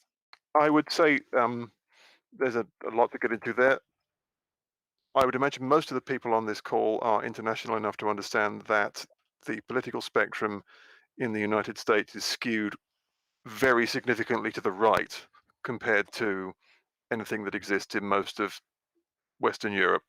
And I would say slightly, not very significant. yeah, I mean, my impression is that what you would consider your left of centre party is probably to the right of our right of centre party. I That mean, I think 3.5 years from now, that's gonna shift. yeah, I think you might be right, but I find, when you say I have no choice but to support X, well, actually you do. You can abstain, which is what I almost always do, because not to get into it too deeply, but I thoroughly disapprove of this hideous first past the post voting system that we both have that causes people to make extremely short-termist decisions, campaign almost exclusively on short-term popularity as an exclusion of all else and associated problems. So I don't get involved, and I don't like to describe myself as either left or right of centre because I think that's a vast oversimplification, and that's my position. But certainly the Labour Party have been utterly embarrassing of late, and that doesn't help anyone. Just to clarify real quick, are you saying that the right wing in the UK is much more towards the right than the right wing in the U.S.? No, the opposite. One of our political commentators here, a guy called Ian Hislop, who you could look up, he's quite amusing, once said that compared to the UK, the Democratic Party is very, very, very right wing, and the Republican Party is mad. You guys look like, the Republican Party occasionally looks like, especially recently, looks like proto-fascists from here. I will say that a lot of the stories that you're seeing are probably not completely based in reality because the media does distort a lot of things that are said. I mean, sometimes I'll see a headline on CNN or on Reddit about something that a Republican said or something that Trump said, and I think, "Oh my God, really? They said that?" And then when I actually look at the interview or I actually watch the speech that they gave, I say, "Wait a minute, that's really not quite what they were saying at all." And so there is a lot of distortion about what people say. Always and inevitably, absolutely. Always, Yeah, of I there course. is think an awful lot of particularly distortion. particularly recently when obviously, Trump has been more of a caricature than almost anybody else ever had been. So I think that perhaps those feelings are running high because of that particular guy. Well, he made so many things worse for himself because he would start off by making a points and he'd be making sense and he'd be saying something that, okay, yeah, I see that, and then he would make some comment or some joke or some backhanded remark, and then of course the media would only pick up on that backhanded remark or that last line. But it's like, why would you say that? You're the president of the United States on live TV. Why would you say something like that? I mean, he was just in that way, he was a total idiot because it's just, especially someone who worked on reality TV, who understands how they can edit things and how they can pick out certain lines. It's just. I hope I don't think he's ever going to run again, and I don't think he can win again, and I hope he doesn't because he's, to me, one of the most disappointing presidents I think we've ever had, based on what he could have been and based on what he was. Mm. He did get nerfed quite a lot by like basically everyone from what I've heard. He did Oh, try to make a lot of like medical stuff less expensive, but he was fourth the on that thing is, and stuff. he So. did many good things. I mean, he did do Mm. many good things, but a good leader does not say things that causes so much division, and he did Agreed. do His that. Twitter was trash. I mean, the president should not do that. I mean, it's just you have a certain responsibility, and I mean, a lot of the stuff he did is not his fault, but a lot of the stuff is his fault. I think one of Mm. the things I'd say about this is that modern politics, because has become more about, it's hardly controversial to say it's become more about the process than the results, and because they don't have to be good. They don't have to be any good. They just have to be more popular than the other people. They don't have to be good at governance. They just have to be slightly more popular, which may mean they're amazingly unpopular in the general scheme of things. They just have to be slightly less unpopular than the other guys. And that has led to an appalling race to the bottom. It's led to driving wedges between two, trying to create factionalism within society, which obviously you've got in the United States to a massive degree that's really quite dangerous, and we're right behind you. Yeah, to be honest, I haven't liked a single American president who I've lived through the term of. It's like, I mean, Obama was drone bombing people, and he started the kids in cages thing. Although that's probably more people under him than him. Not the drone bombing, the kids in cages thing. And then we've got Trump, who was, yeah, he was Trump, even though the media like magnified all the worst parts of him and like changed stuff around to make him look bad and stuff. But he still wasn't a great guy overall, even if he did do some good things. And now we've got a guy who most people think is actually senile, and yeah, he said that Chinese concentration camps are okay because it's part of their culture. And honestly, that's probably worse than anything Trump's ever done. televised and in the media is American politics over there? Because I know that we don't hear that much about your politics in our mainstream media unless we go looking for it. But it seems like you all hear more, and I have a friend in Canada. I feel like she hears more about our politics than I ever hear about Canada. I It's think true. we hear more about your politics than we ever hear about our own politics.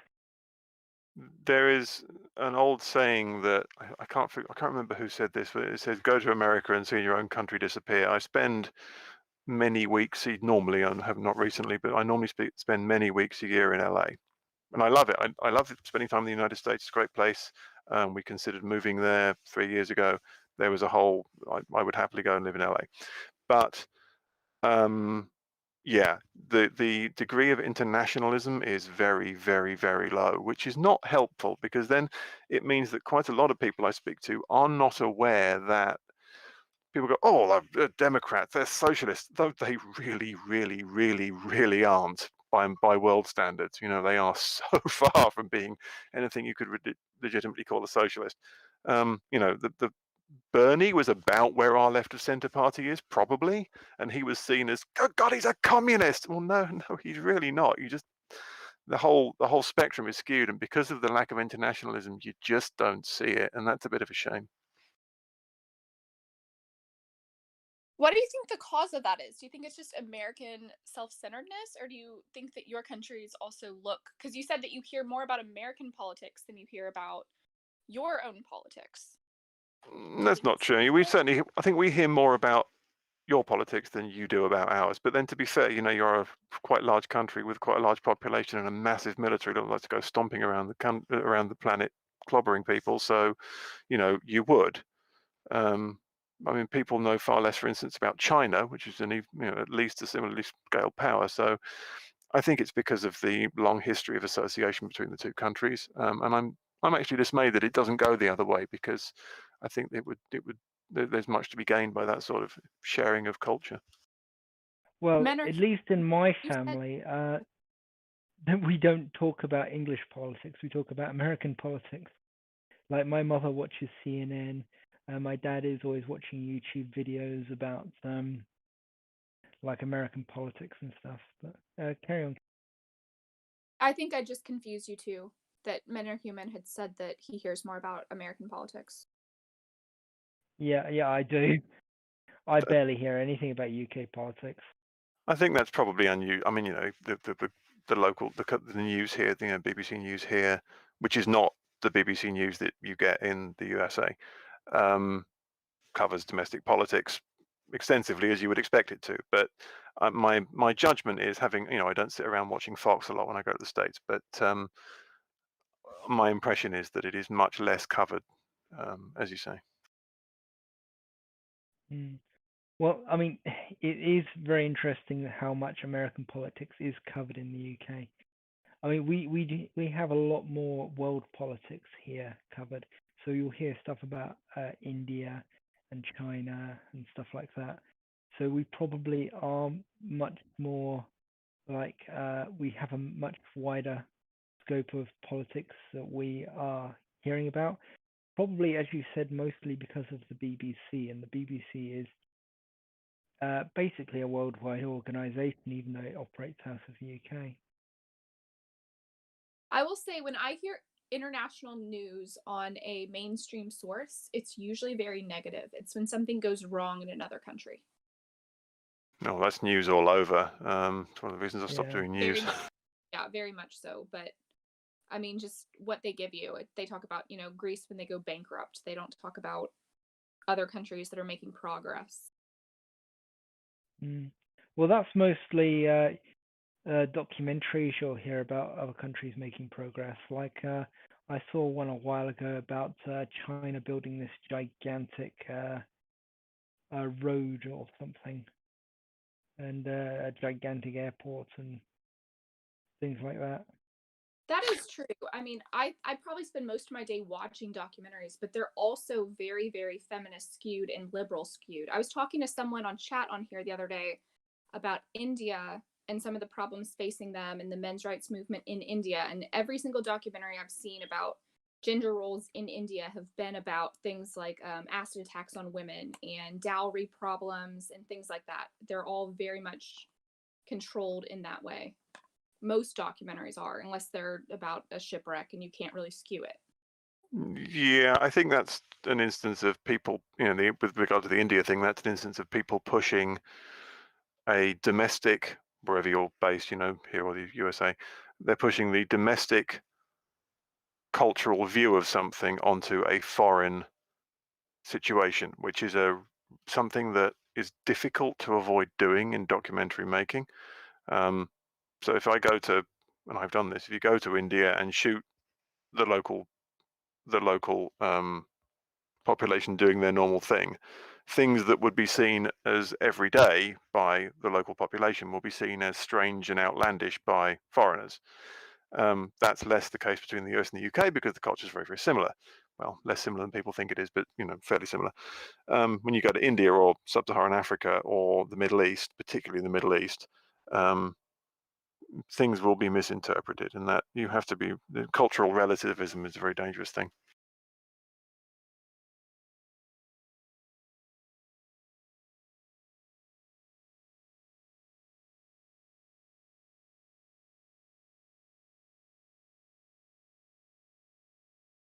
Well, it's 7:30, and we've gotten on to American politics. So, how do you guys feel about calling it now? Because there's Blue's gone, and I think about time we thought about winding it up. Cool. All right then. Well, good night, everybody, and thank you for coming. We'll be back again at 5 p.m. GMT next Saturday. So, see you all later. Okay, bye. Bye, bye, Kathleen, and bye, Kathleen's parrots. Are they that loud in the background usually? Polly wants a cracker. They can be. You sometimes hear this sort of shrill screech on the audio. It's like I thought that was Kathleen. You haven't heard Mitchell's noise yet because he doesn't talk often, but when he does, you will know what it is. It's a terrible noise. You think that there's a cat being skinned. Yeah. I think it's the green one who makes the screeching sounds that we hear on the audio because we heard him a long time before you said you'd got another one.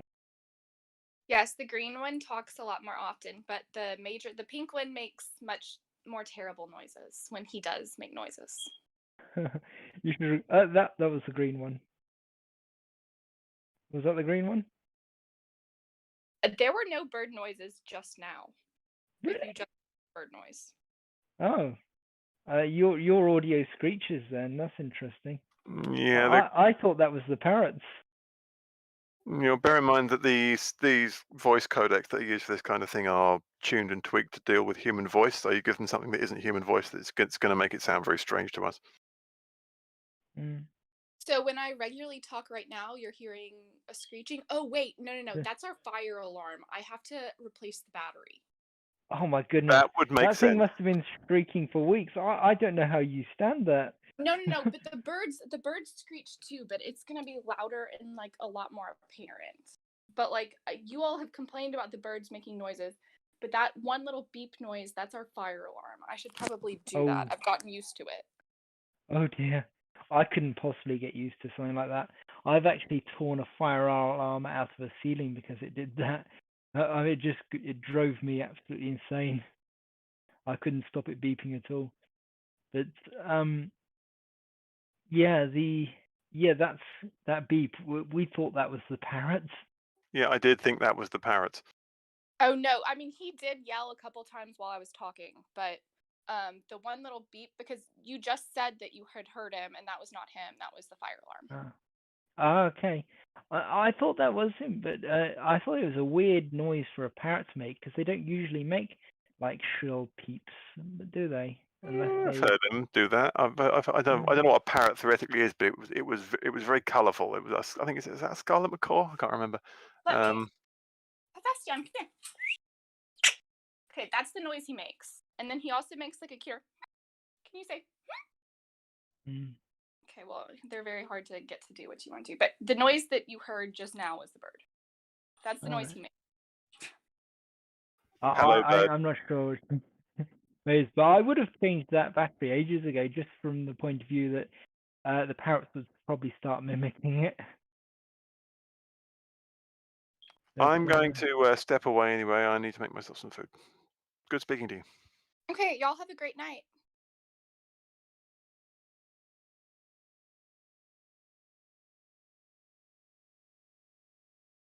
Do you think that the Saturday time has been? Oh, okay.